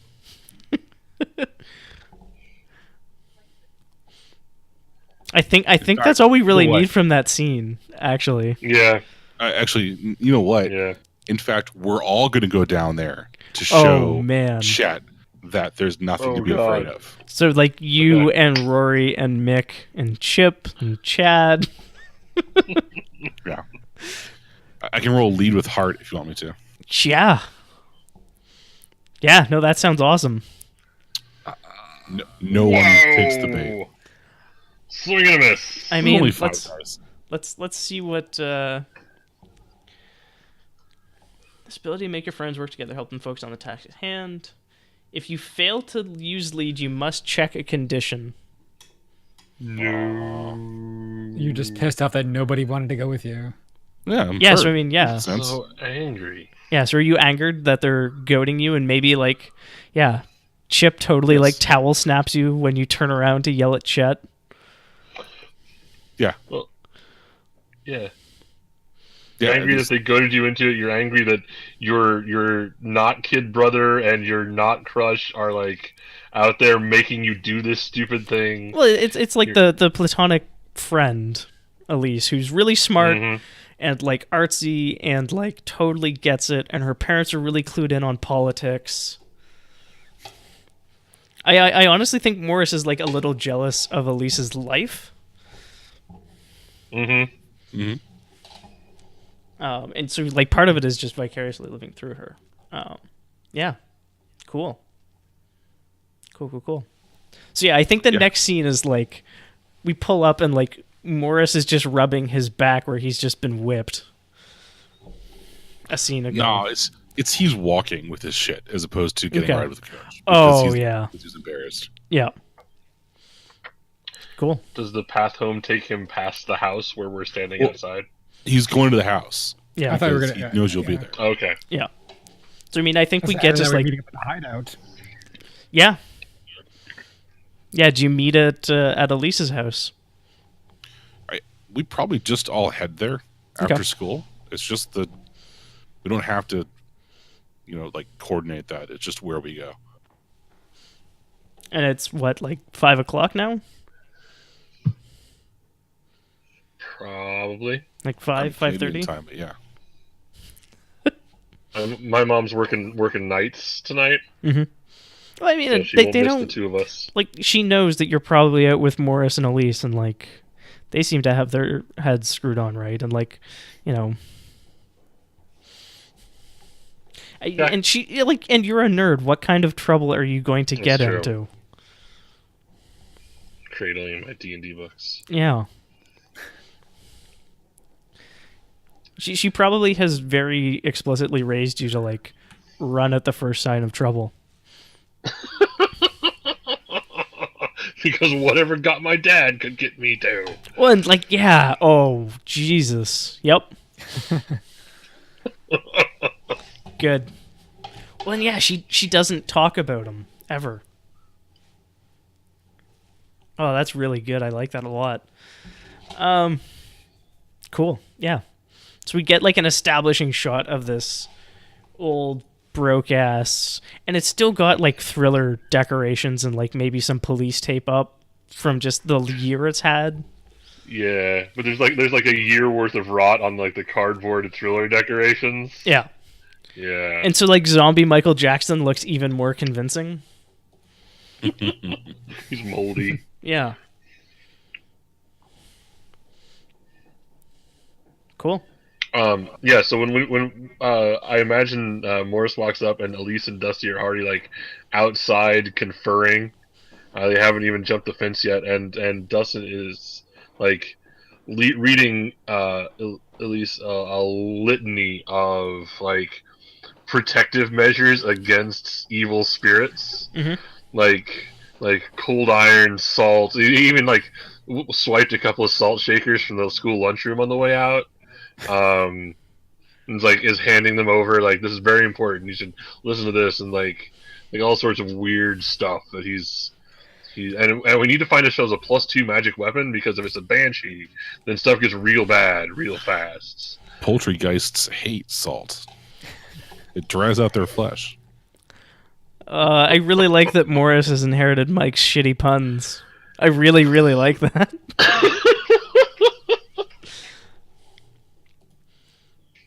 Oh hey Morris. We're about to go in, but we need to be very careful because this is some sort of angry spirit. I've completely confirmed this. This is a very bad thing, and we need to be very safe. But my research shows that we could probably get rid of it if we're careful and we look around. Morris, he's been going on like this for the last half hour. Because of course he has. Stop. He pays no attention to Elise right now. He's like flipping through the book and like pointing to pictures, and in the background is just like this like mid-level little brother chatter behind the conversation of Morris and Elise. Cool. Yeah. So we're all agreed. We'll go inside to show you that number 1, there's nothing to be afraid of. Number 2, that it's probably just squatters, and number 3, we're leaving. Dusty, a light totally just moved up on the second floor. I'll point to it and like hold my salt shaker and book out in front of myself protectively. Not your sword? No, like these are the 2 things I'm currently holding, right? So okay. Just like the sword will fail me dramatically later. Don't worry. Cool. So yeah, what's the play? Who's the first in? Because I think it's still got like maybe like a ticket booth that's also like disused on the one side. Like it was shut down in the middle of operations. And anything worth anything has been picked over, but like the stand is still there. I mean, standard marching orders. We lead with the paladin, right? The guy goes first. Yep. Well, yeah, and like they don't seem to be taking this very seriously.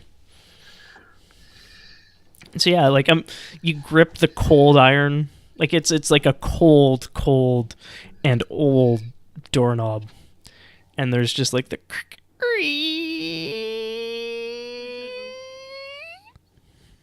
I'll look in. I assume there's no light. Can I see lights?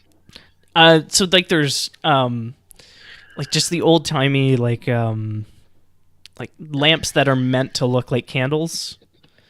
And there's probably some like loop fancy LED like lights, but they're all off. There's yeah. Do I have a light source with me? I didn't really specifically think to bring one. I think you can have a flashlight pretty easily, yeah. If I have a flashlight. Do you say the cantrip for light as you turn on the flashlight? Oh, absolutely, man. Chirac. I say Chirac, and I turn on the flashlight. There's a D&D deep cut for you right there. I flip on the light switch, and it's at that moment that I like put my I put my monster manual in the backpack and I draw my cardboard sword with the other hand. Okay. Awesome. I'm Gandalfing this right now.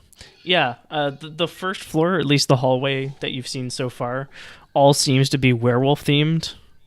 Oh, great! Of course, it's fucking werewolves. It's Thriller, man. It's Thriller night. It's zombies too. Okay, so yeah, I will. It starts out werewolves in Thriller. My way in, like kid cautiously, which is not actually all that cautiously. Being very, very suspicious of literally every werewolf for a moment as I check it over, and then I will make my way towards where I thought I saw the light. I imagine you poking each cardboard cutout with your sword. Yep. With a sword, yeah. Yeah, I mean, yeah. One of them seems like it might go for you briefly, but it turns out that like that was just your imagination, and like the fact that your eyes haven't fully adjusted, or like maybe you like swept your flashlight back and forth, and like the shadows moving made your brain think movement. Okay. Yeah, no, I'm totally on like paranoid child mode at this point. Yeah, like everything is out to get me. All the shadows are bad.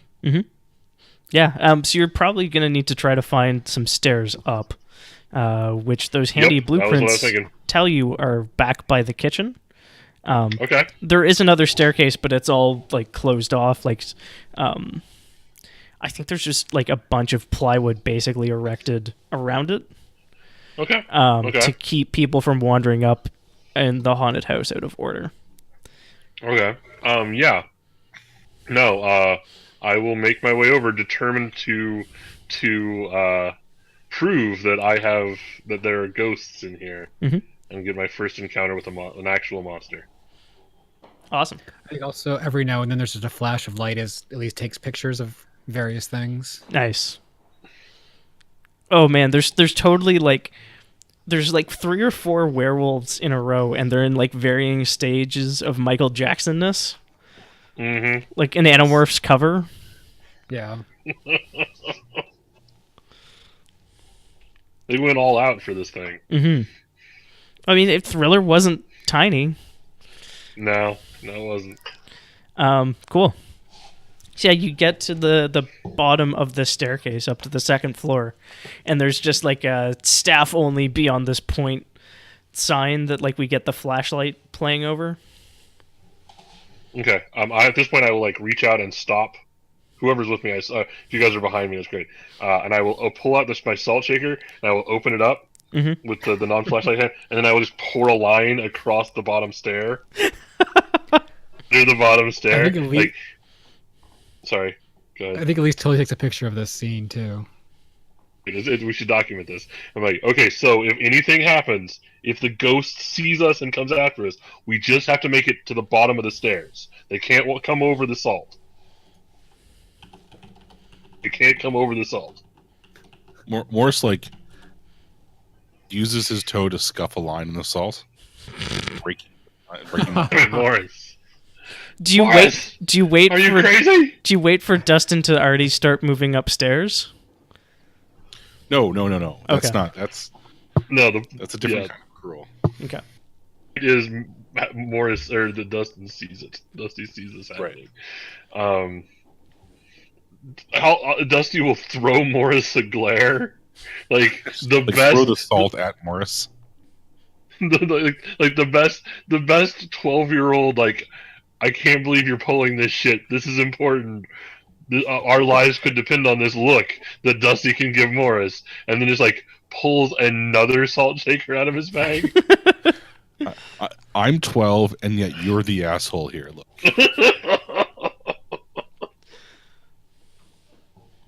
And Awesome.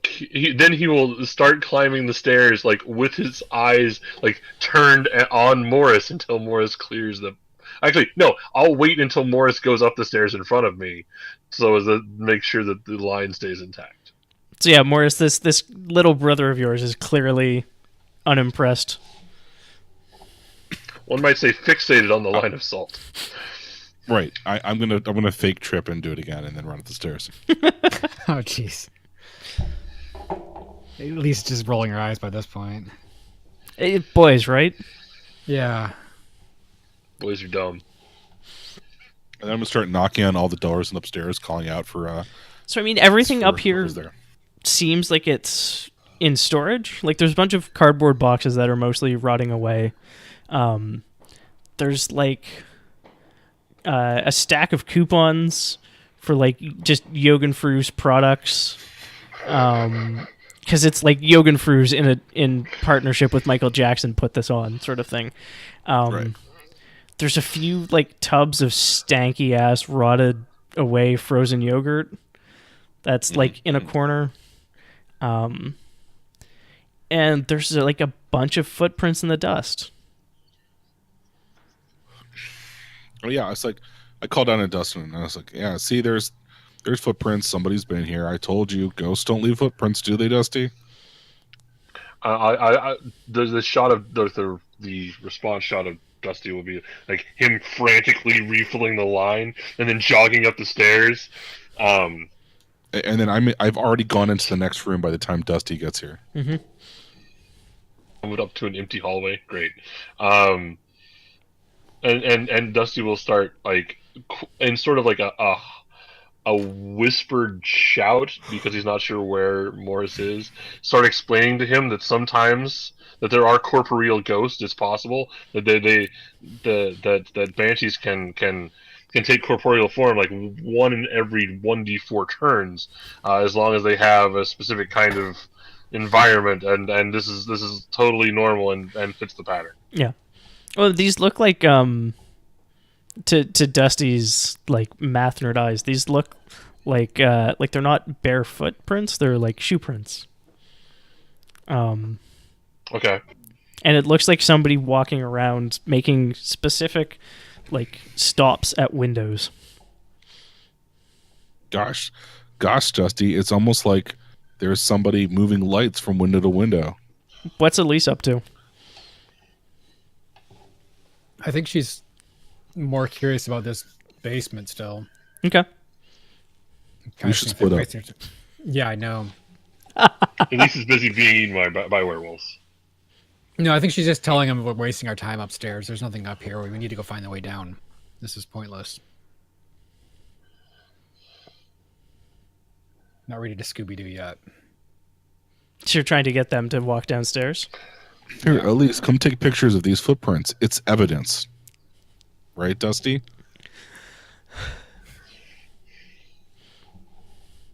I think she already has, yeah. Okay, so you're up as well? Yeah. Okay. Up the stairs, and now we're debating whether we go back down. So there's the creak of a door, and I think Morris thinks it's the other two of you, and the other two of you think it's Morris, but let me know if that's not true. I mean, Dusty is completely on edge right now. Okay. So I don't know who he thinks what is what at this point. Okay. Dusty, cut that Scooby-Doo shit out.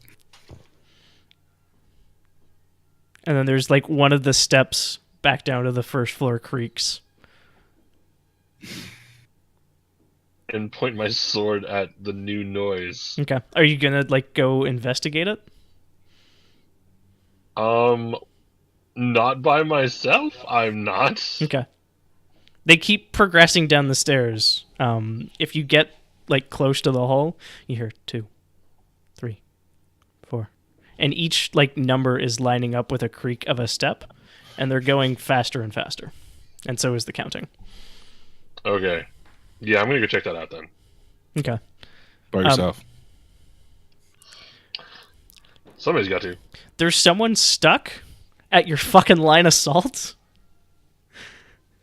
and they're moving each individual grain off into a pile and counting them, but Jesus. at superhuman speed. It's a vampire, you guys. We found a vampire. 1, 2, 3, 4, 5, 6, 7, 8, 9, 10, 11, 12, 13, 14, 15, 16, Well, 17, I will 18, 20, 21, 22, attempt 23, to, 24, 25, 26, 27, 28, 29, 30. turn back Yep. to get the two older kids without, like, I think alerting. I was Sorry. probably following you. Okay. Okay.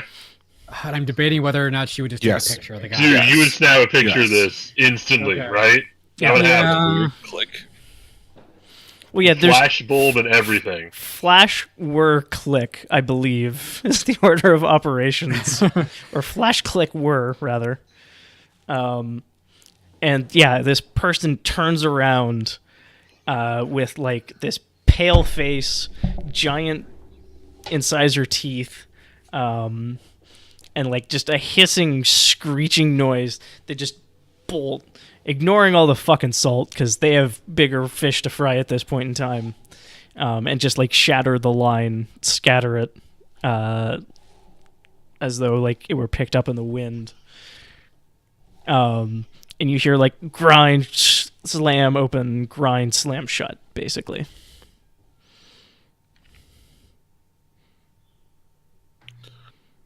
Look, it's not unusual that some squatters have. Oh Jesus! Shut the hell up, Morris. You saw that, right, Elise? We totally saw that. That was the thing that happened. It wasn't a ghost, Dustin. It was a person. Elise, your Polaroid is blank. Okay, that was weird. Or like, I was just gonna say this. You've got the photo of like the staircase, and like it looks like there's 4 or 5 grains of salt in motion. If your camera's high enough to like good enough granularity to pick that up. Magic, yeah, sure. Yeah, but there's no person. Morris, what the hell's up with this? I don't think my camera's broken. No, I don't know. It's a camera. They break sometimes, right? Film's not never reliable. done this before. I love how committed Morris is to His being reality. Yeah. Well, just to being the denying person in a horror movie. Yeah. Morris is the uncritical skeptic at this point. He's just like, no, this is not a thing. No. It can't be. That's not how this world works. Look, anyway, this is the guy that probably kidnapped that girl 1 year ago and might even still have her in the basement of this place. We need to rescue her. Over on the top of the stairs, Dusty is currently like, Dusty, look, it's okay. Do you have an inhaler? Was Morris there? Like, did you see the person? Like, That's a no. good question. When Morris comes in like just at the end of the scene to see that it's a person. Yeah. Right? Okay. But misses everything else. Yeah. did you say a door opened up here before this all happened? Yeah. So like they came out of one of the doors into the hallway when the 3 of you were off in rooms, counted their way down the stairs, and then started counting all the fucking salt you left behind.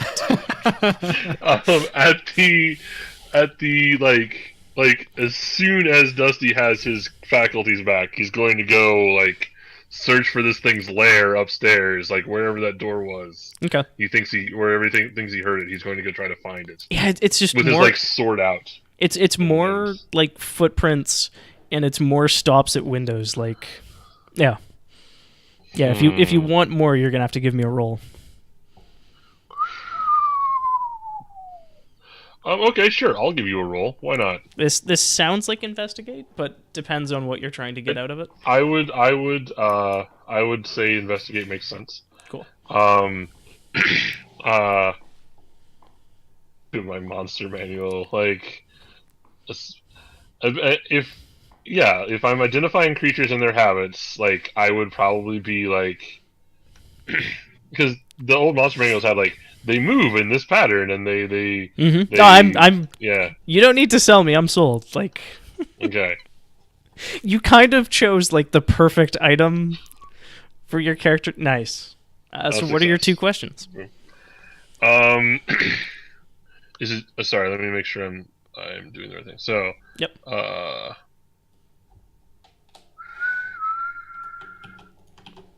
I just pasted them in chat as well. Yep. Can I get into wherever that thing is? I mean, it's probably left a trail of footprints downstairs that'll lead to like the room. That's fair. And then I mean, there'll be like, Dusty isn't sure of what Dusty's find hidden doors skill is, but that's probably the move. He suspects he's a dwarf. Okay. He's mostly just a short kid. So the second question, what does it mean? It's definitely a vampire. You're not sure what the hell was your ghost fixation about. Not a vampire. I actually have it written down here. It's not a vampire. It can't be a vampire. It's clearly either a ghost or a werewolf. It's not a vampire. Okay. But yeah, like this screams vampire, especially the erythromania. Just now. Yeah, no, definitely. Okay. I will inform the group. You know that vampires generally don't live alone? Oh, yes, they are in clans of 1d6 plus 2. Yes. Great. With one master vampire. Okay. So guys, it's not a ghost. You were absolutely right, Morris. I was wrong. I told you. It's just a squatter. We should go now. It's a vampire. No such thing as vampires. That was clearly a vampire. Doesn't show up on pictures, has to count the salt. Come on, do the math, Morris. Do the math. It was just slow. That do the math is, by the way, a callback to when you didn't do the math before. Yeah, I got it. And Dusty says that like out loud, just like Right. As does Morris.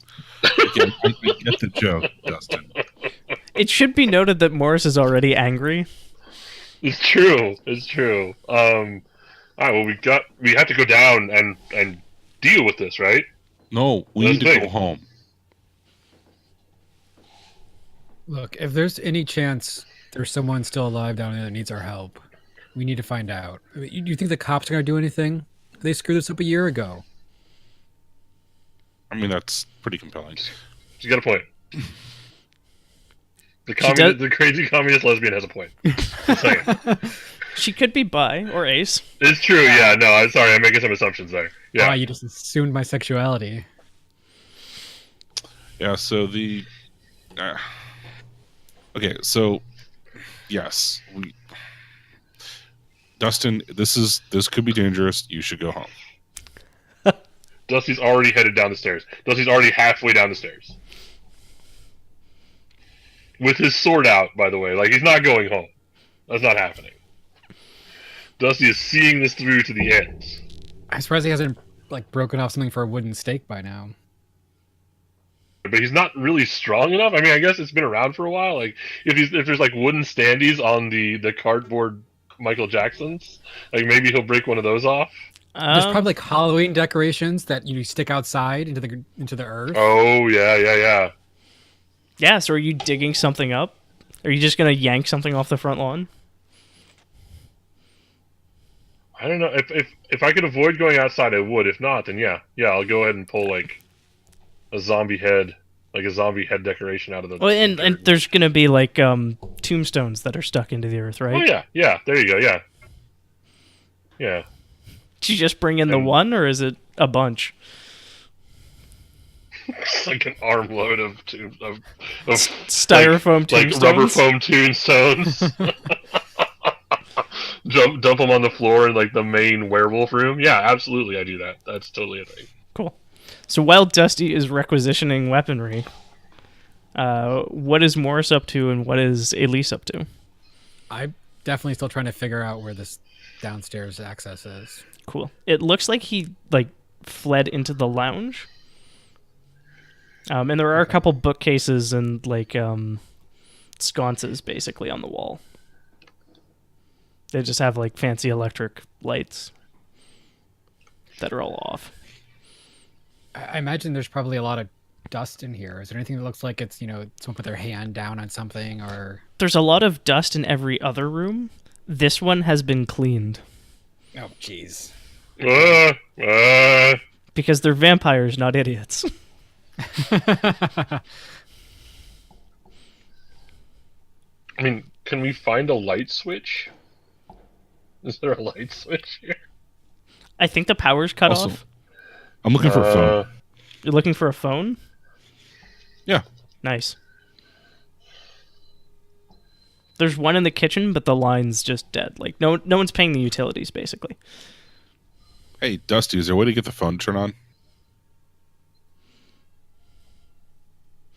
Maybe?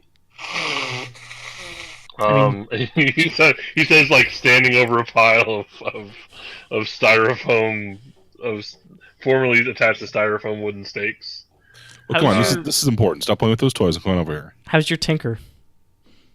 My tinker's a 0, my tech's a 3.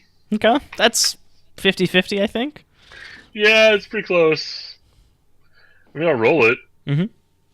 So, as soon as Justin is I think there's helping too. Like, no.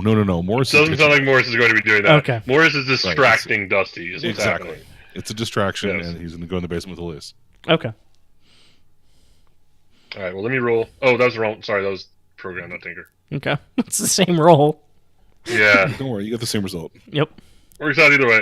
Mm-hmm. Awesome. Actually, really close. A 4-2-1 and a 4-3-1. Yep.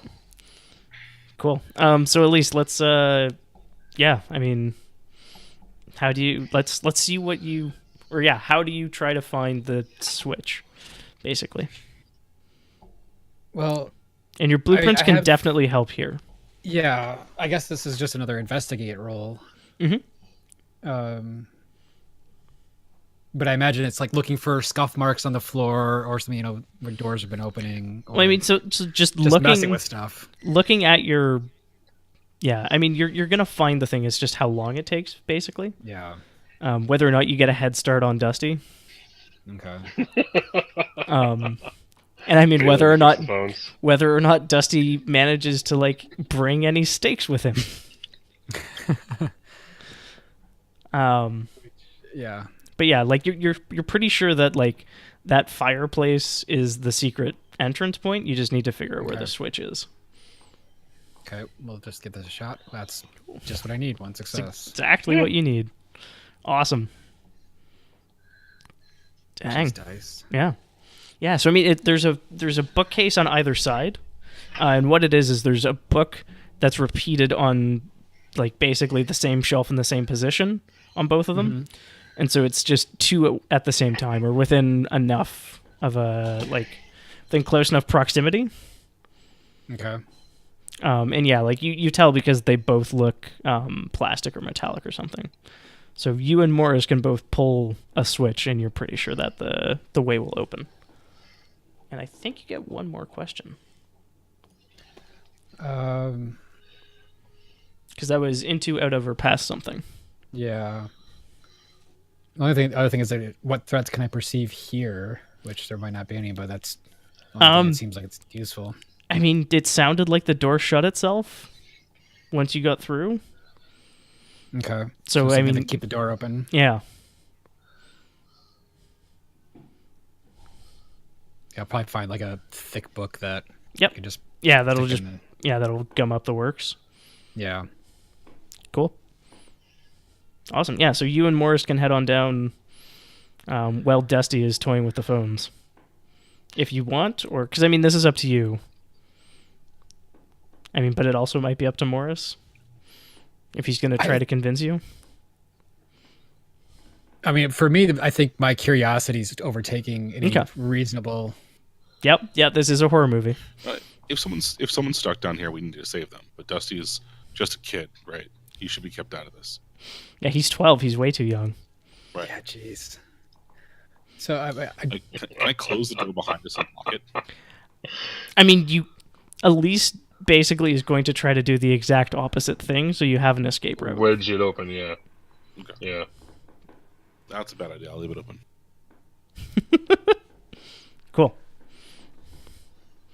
So you head down? I think I'd rather sneak down than just barrel down the steps, though. Okay. Yeah. Cool. So are you sneaking? Is Morris sneaking? Or are you both sneaking? I mean, I would definitely sneak. Okay. I can get there. I can scout fairly well. I'm a small, light kid. Mm-hmm. Well, maybe not a kid. Well, yeah. You're 14. Can I help? 14. I think so. One of the things that you can do on the successful sneak, if you have more successes, is give someone else a success. Well, I'm also really good at sneak. So do you want me to either take the lead there, Elise, or do you want me to is there somebody that can help the roll? Both of us sneaking isn't a bad idea, but I don't know if we both need to roll for the effect. Yeah, basically helping is just someone gets an extra die. Yeah. There's ability just to help each other. Yeah. So, I mean, you can give Elise a die, or Elise can give you a die, or you can both roll the thing and hope for 2 successes total.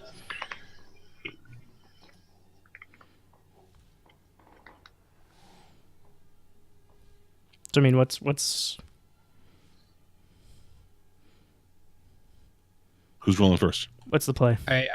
Are we talking numbers here? Is that something we do? I mean, mathematically, it makes the most sense if both of you roll. Okay. If one of you gets more than 1 success, you can give it to the other one. Yep. No. I'm keeping it. Okay, well, I'm guessing can't use camera on this one because I would just light up the stairs, which is not great for sneaking. Unless... Oh, does the magical camera have a night vision mode? That would look I don't think so. Well, I mean, damn. I've been pretty generous. Maybe it does. It doesn't. I mean, I can just roll it if it. No, I'll allow it. I've been super generous with others. Okay. And I mean, that's a compelling thing. Yeah, there you go. There you go. Okay. So how do you save Morris? Did Morris need saving? Oh, yeah. Yep. I give a success to another kid. So I realized that one of the stairs would barely not creak with my weight, but realized that with his weight, it would definitely make too much noise if he stepped on it. Yep. So I, quickly gesture not to stand on that one and go to the next step. Nice. Cool. So yeah, Morris, Elise has saved your bacon. And you proceed downstairs. She told me not to step on a step, and I was grateful. But some of my bacon. Saved your bacon. Bacon. Yep, your hammy bacon. Yeah, you make it. Bacon. You make it downstairs, and there's that fucker that Elise saw, and tried to snap a photo of, and that Dusty saw. And Morris, this is your first good look at him, and it's Chet. See, guys, it's totally Chet. It's just Chet. But like his fingernails are too long. You're pretty sure he's not like that big. And like there's 5 other people in the room that are also like bigger than you remember. It's Chet and Chip and Mick and Rory and it's your team. All the other 4-letter named people. Guys, why did you give me such a hard time about going to this? In the middle of us? the room, there's like a stone slab, with like a cloth draped over it, and then laying on the cloth is a woman who's not moving, and it's dinner. Laying on the cloth is dinner. Otherwise known as Jenny Abernathy, the missing girl. Was she still like partially non-decomposed after a year? She is as like basically as you remember her, because she was a kid at your school. Like she was probably a year older than Elise.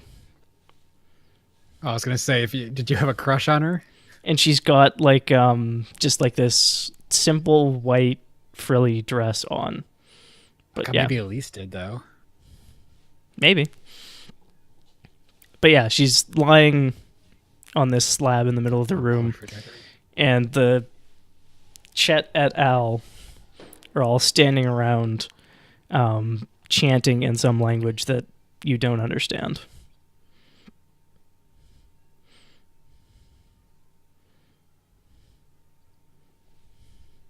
You guys are going to get in so much trouble. Is that Morris's play? Step Dusty out of the is on shadows? the phone upstairs right now with the cops, and you guys are going to be fucked. And Chet turns, and like he's already paler than pale, but like blanches further somehow. And he's like, "How did you get down here, dude? Not cool." You dared me to come here. Well, yeah, and we were gonna like bite you and turn you, and it was gonna be awesome, and like high fives all around. No, this isn't awesome. This is creepy and bad. Dude, you haven't even like tried it yet. Party I foul. don't need to try it. There's a person on the table who's clearly not wanting to be there, so this is not okay. Dude, she's like about to awaken. It's gonna Cops be are already here. It's gonna be They'll sweet. Be here any minute. What? And like, Cops will be here any minute. no, dude, not cool, man. Thought we were bros. And he's gonna like start like trying to pack up his shit. Like what shit? Basically, like he's got a like standard ritual components, but also like I think two of the other people are gonna try to like pick up Jenny and like basically princess carry her limp body out of here if nobody stops. Yeah, that's. Oh, so say reflexively, I think Elise was going to snap a picture. Nice. That's the best idea. Yes. And then I'm gonna sprint over and like Cross check. Yeah. I'm gonna save the day. Cool. So do you snap? How many photos do you snap, Elise? I imagine it would probably be. I'm not gonna make it look like a complete strobe effect for the scene, but I imagine there's gonna be like 3 or 4 pictures as Morris runs into this situation. Cool. Yeah, burn down that cartridge. So yeah, the first photo is like just Jenny sort of floating there, and then the next one is like this streak that is Morris, and then let's see Morris because this sounds like force or move. I mean, if you're cross-checking someone, that's force. Force, yeah. Okay. And are you using the hockey stick? Yes, I will use the hockey so. stick. Because that's 5 ones. No, 4 ones. So just roll 2d6. Or fail. There. Oh no. This might be a good situation for luck. Mm-hmm. That's not. We don't have luck. Do we have luck in this game? You have luck. Yes. Start with our max luck, right? Yes. You have 2 points of luck. Yep. I use a luck because Cool, so- I just rolled 6 ones. Yep. It doesn't make you succeed. I think it was 5 ones across 9 dice. Yeah, total. But yeah, it's so you get to make the roll again, basically, and you get to take luck, or you can take a condition to re-roll. But the second result sticks. Holy crap! Whoa, All 4 of those shit. ones went to 6s. No, and that's amazing. and that's not all of them either. Because that wasn't forced. So yeah, add another just roll 2d6. Okay. So just Okay. 4 successes. Jeez, So that on a is successful a force, thing. you get what you want. Thing. Bonus effects. Take something from your opponent seems relevant. You don't need to roll to overcome the exact same trouble in the future. You are a vampire slayer now. You avoid any collateral damage. Give a success to another kid. Impress, frighten, or humiliate. Pin your opponent. Those are your options, but I read the most salient ones first. Yeah, so I'm gonna take Jenny, Mhm. knock Chet out. Mhm. I'm gonna bank. You don't need to roll to overcome the exact same trouble in the future as well. Okay. Yeah, so that's your 3. Cool. Awesome. So yeah, Chet, like his head goes back. I think this is when your stick breaks. That's fair. And that solid maple core is just like a perfect steak shape as you smash into one of them. I don't think it was. Well, I mean, yeah, you can knock Chet out, but it's effectively one of them. And so I think you have a hockey stake now. Anyways, Oh God. This is still your iconic item too, isn't it? Because you can't lose your iconic Half item. dozen people. Does that mean that I should pick impress, fight, or humiliate instead of knocked unconscious? that would probably make more sense. Okay. And I mean, humiliate, like he's already kind of a coward. But yeah, and you catch Jenny as she's about to like slump to the ground. Big damn hero. Mm-hmm. Gotta picture that. And yeah, like there's a bunch of photos of this. And like her blonde hair falls kind of perfectly over her face. And I think For that when she wakes up as a vampire and bites Morris. in the next scene. I think they scatter.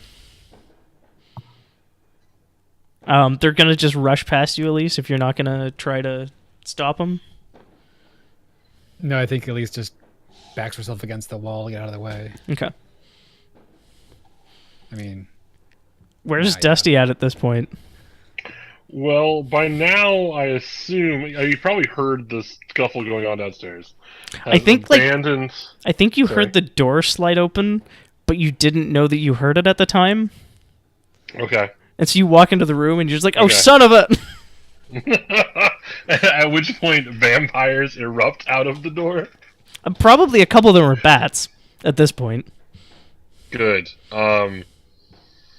Yeah, no, I'm imagining at that point, Dusty just dives for cover under the pile of wooden staked foam tombstones. Okay. Did you get the phone working? Turns out when nobody's sending any signal, it's hard to get signal. All right, if you say so. Yeah, no, I couldn't get the phone working. I'm not. Yeah. And yeah, Morris and Elise are, I'm assuming, like one under each arm, carrying Jenny back upstairs. Mm-hmm. I will take whatever's left of the salt. Okay. Spray it down the stairs. And then, yeah. Holy crap! Is that Jenny Abernathy? Yeah, turns out Elise was right. Is she a vampire?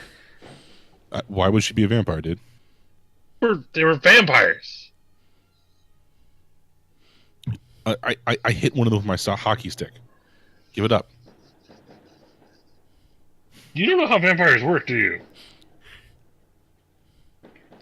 Look, you said and that. And then Dusty would just launch into a diatribe about their weaknesses of wood and like can't cross running water. You said like, 1d4 rounds, and like they wouldn't leave footprints and stuff. And I totally beamed one with this hockey stick.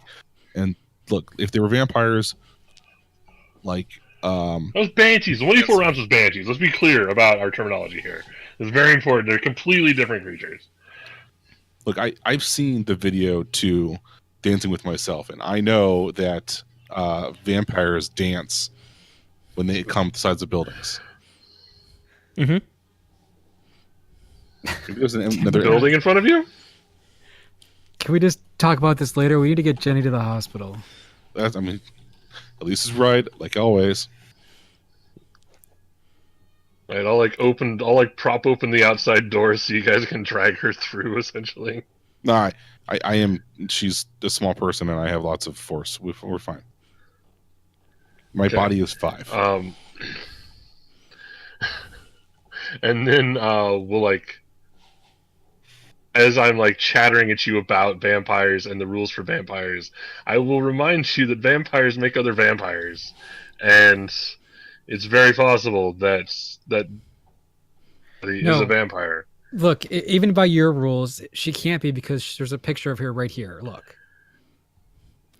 And I think we get that, like, that very Back to the Future thing. Where it fades out. Where it's starting to fade. Alright, with that. And Dusty's gonna be racking his brain, like, in an external monologue form. Mm-hmm. Like, how do you stop a vampire from becoming a vampire? That sounds like comprehend to me. Okay.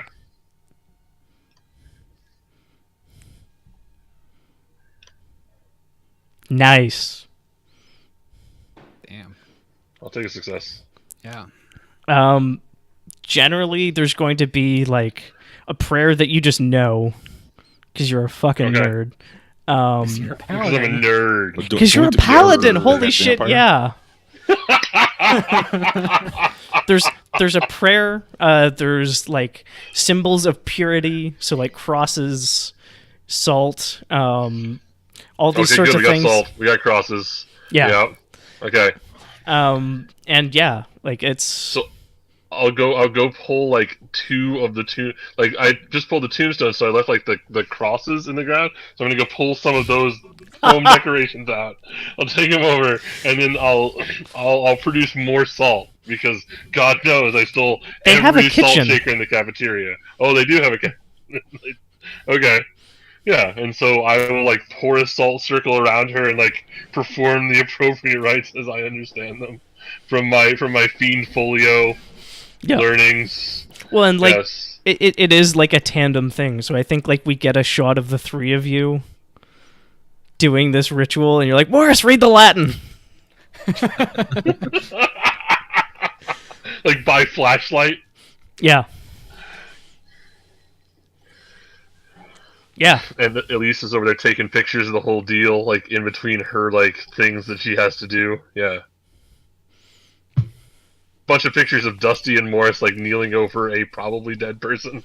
Well, and like the Polaroids start getting stronger and stronger again. Oh yeah, that's our warning system. That's how we know. Yeah. Yeah. That's what I was thinking. Yeah. Yeah. Yeah, I mean, I don't think making you roll for the ritual is particularly compelling or interesting. Yeah. This is what Dusty's been preparing for. Yeah. Training for this. Cool. And then, like, I think that scene ends with her, like, doing that whole, like, the bolt upright. Who the hell are you? Because I think, like, Dusty's the one standing at her feet. Okay. I mean, does it look like she's aged at all since the last year? She looks a year older. Okay.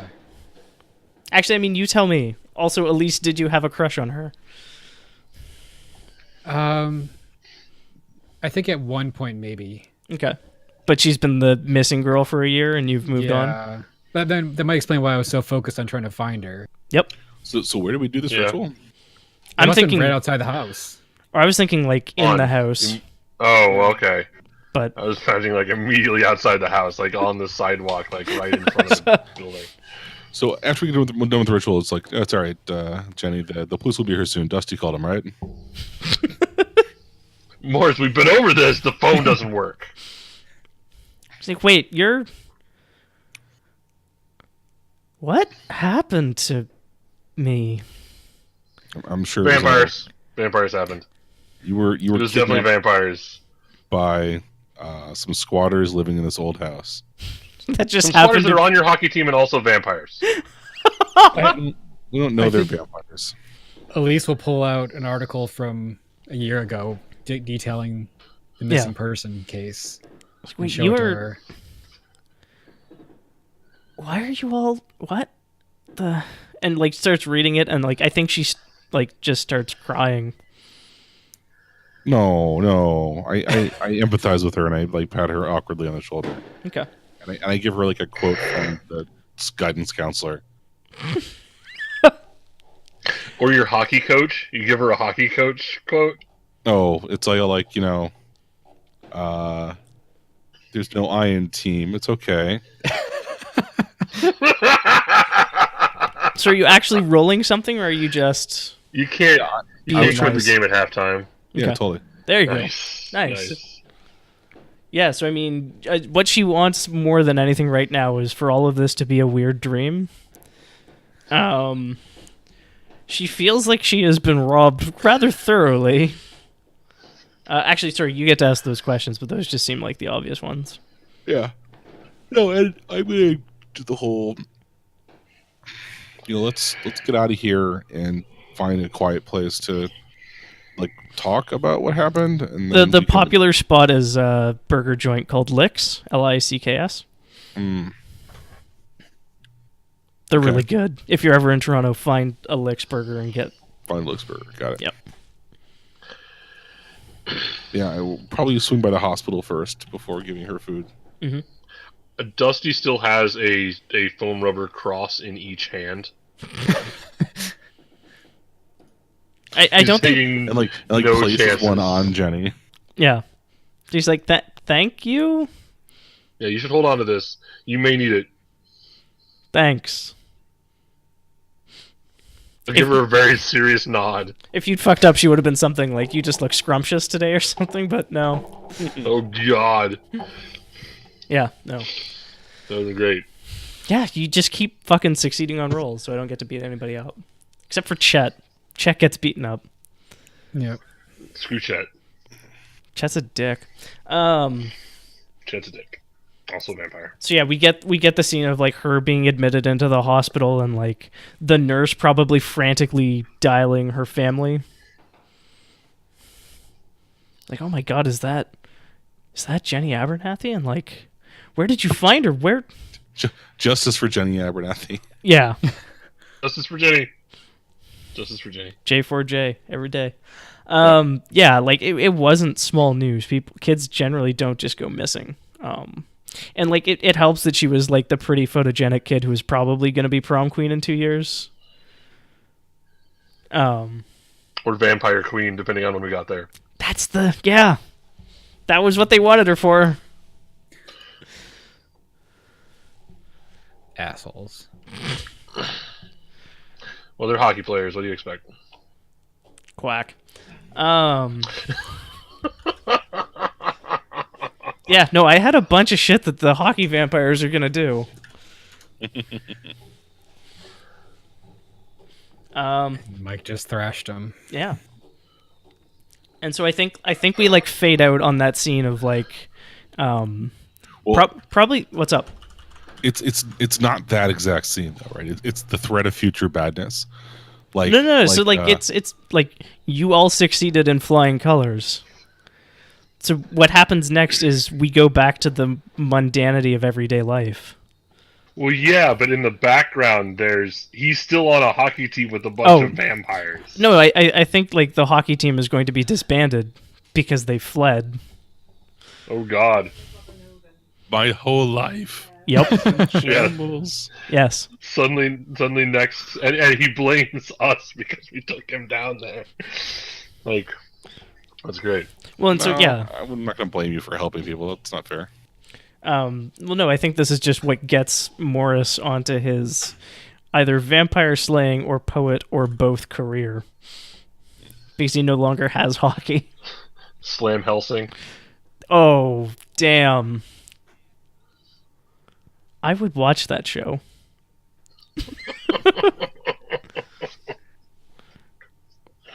But yeah, what's the morning, the next day before you're heading off to school? Like, what's...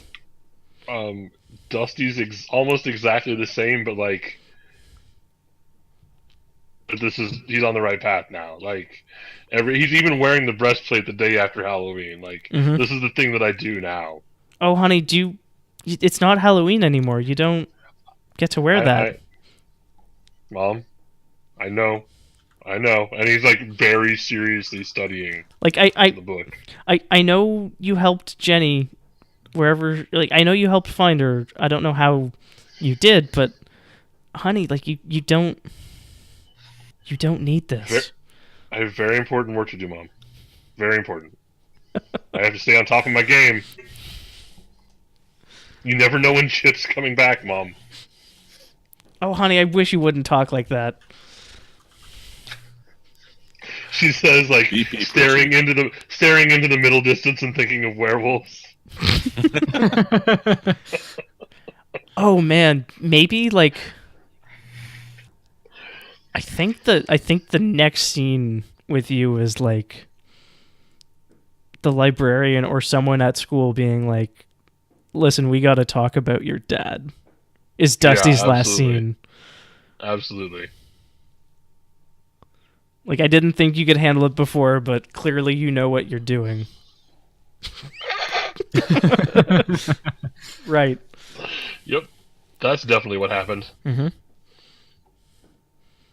What's Morris's next morning look like? With hockey... Yeah, it's hockey's disbanded.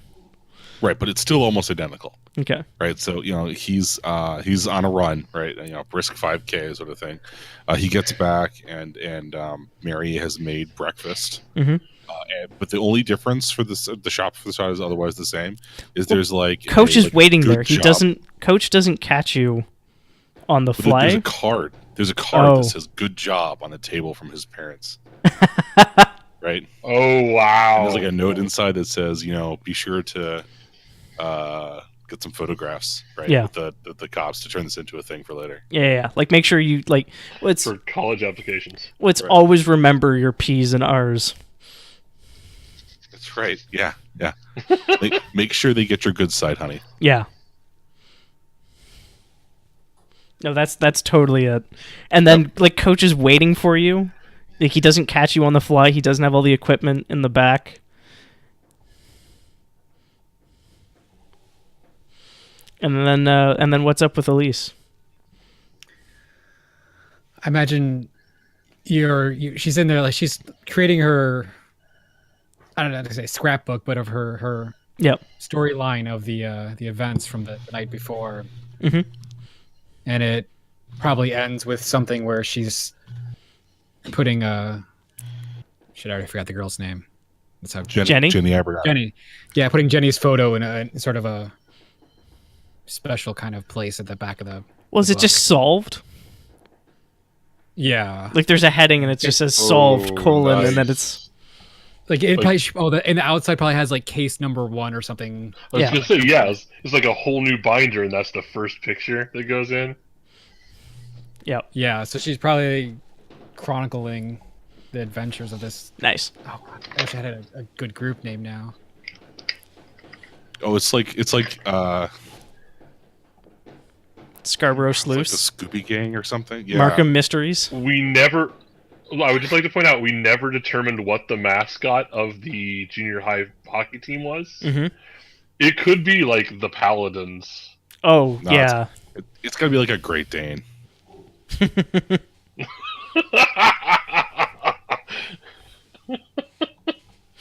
In a van, just like a picture. The mascot is actually a Great Dane airbrushed on a van. Well, if we're going Vans, it's gotta be a wizard. Yeah.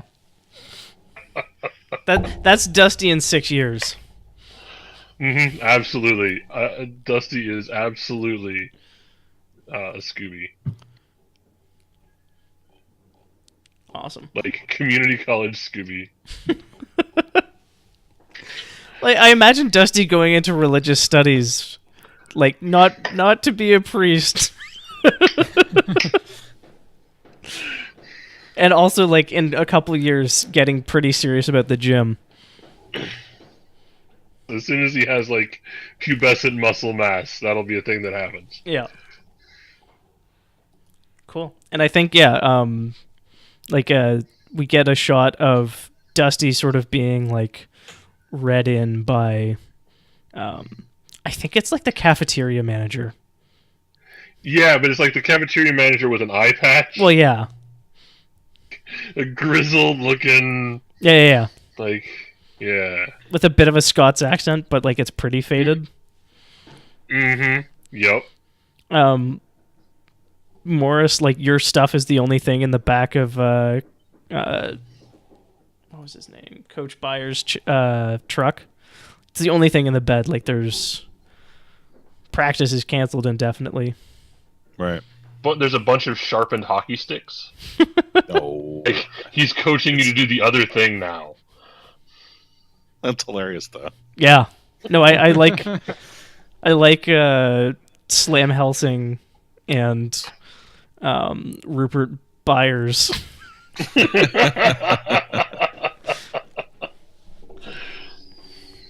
And then Elise Martin, the detective. She's got like a newspaper and like Mm-hmm. case file 2, Yeah. right? And she's got like missing body of missing boy washes ashore. No, it's no. Dusty's dad.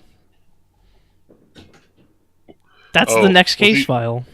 What I was gonna say is like her parents are communists, right? Like they're like, Mhm. so they probably have like a means of producing some sort of newsletter, and like that's the thing that Elise does now, right? Yep. She has these like she compiles this information, and she's like, yeah, Yeah. she's But, the but only supernatural if she reporter. seized it first, right? She can't. Her parents won't let her make Yeah. paper unless she seizes the means of producing. Yeah. Well, no, that's like there's all the printing presses are in the basement in your hideout. Exactly. So she's already seized the means of production. Awesome. Oh, that was very silly. Yes, it was. And that was a good bit of fun for 3 hours. Yeah, that's fun. That was fun. Yeah, now I'm sad it's only a one shot. I mean, that's so there's got to be a smash cut between these characters. So oh god, the other campaign is 3 years on, so I think Dusty would be the only valid PC. Because the other two of you are going to age out. I mean, we can also just fuck with time. Yeah, but like... Well, we can put them in the loop, or we can do the like relativistic cooler version of the game. Yeah. So like our next adventure could put us in a loop for like a relativistic acceleration loop for 2.5 years. Yep, definitely. Interesting. But that's Adam. That's what we all said after we finished the first Tales from Yeah. We could not wait to play this again. It super works as a one-shot system, but yeah, like... Well, and it took us this long to do a second one. Like, it's not... We don't get it to the table often, but I really enjoy it. That time I heard a firework. Yeah. It was a good one. I mean, I've literally heard them the entire 3 hours, so I have never heard of Halloween fireworks before. But I apologize if that's a new thing for you too. Someone is dedicated awesome. to it, though. Yep. The vampires. Trying to lure people into the haunted house so they could feed them to their queen. Exactly. Or turn Morris. They should totally be like dressing up as Michael Jackson.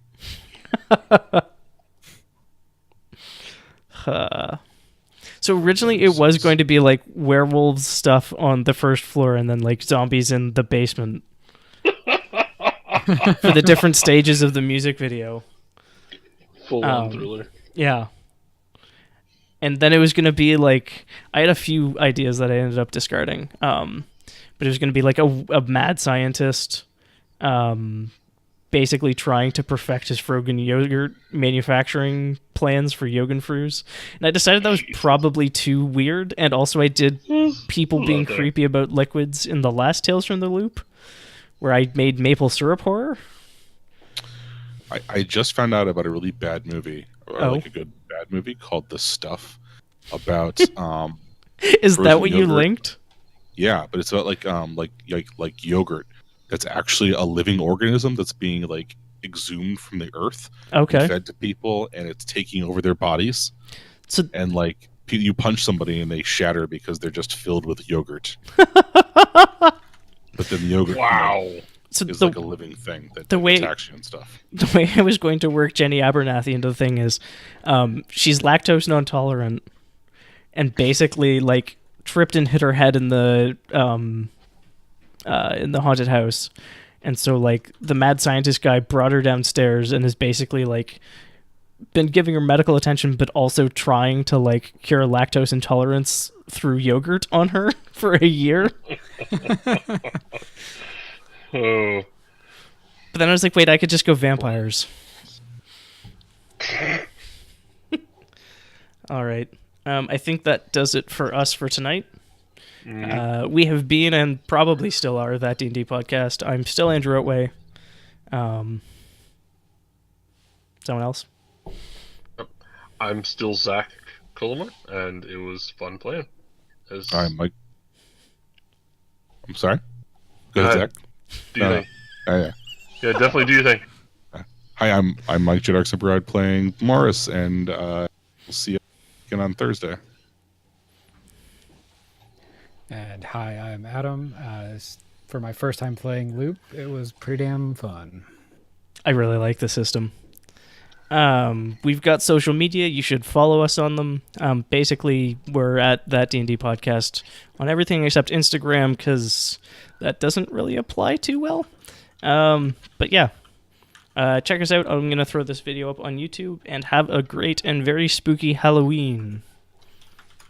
Bye. Bye.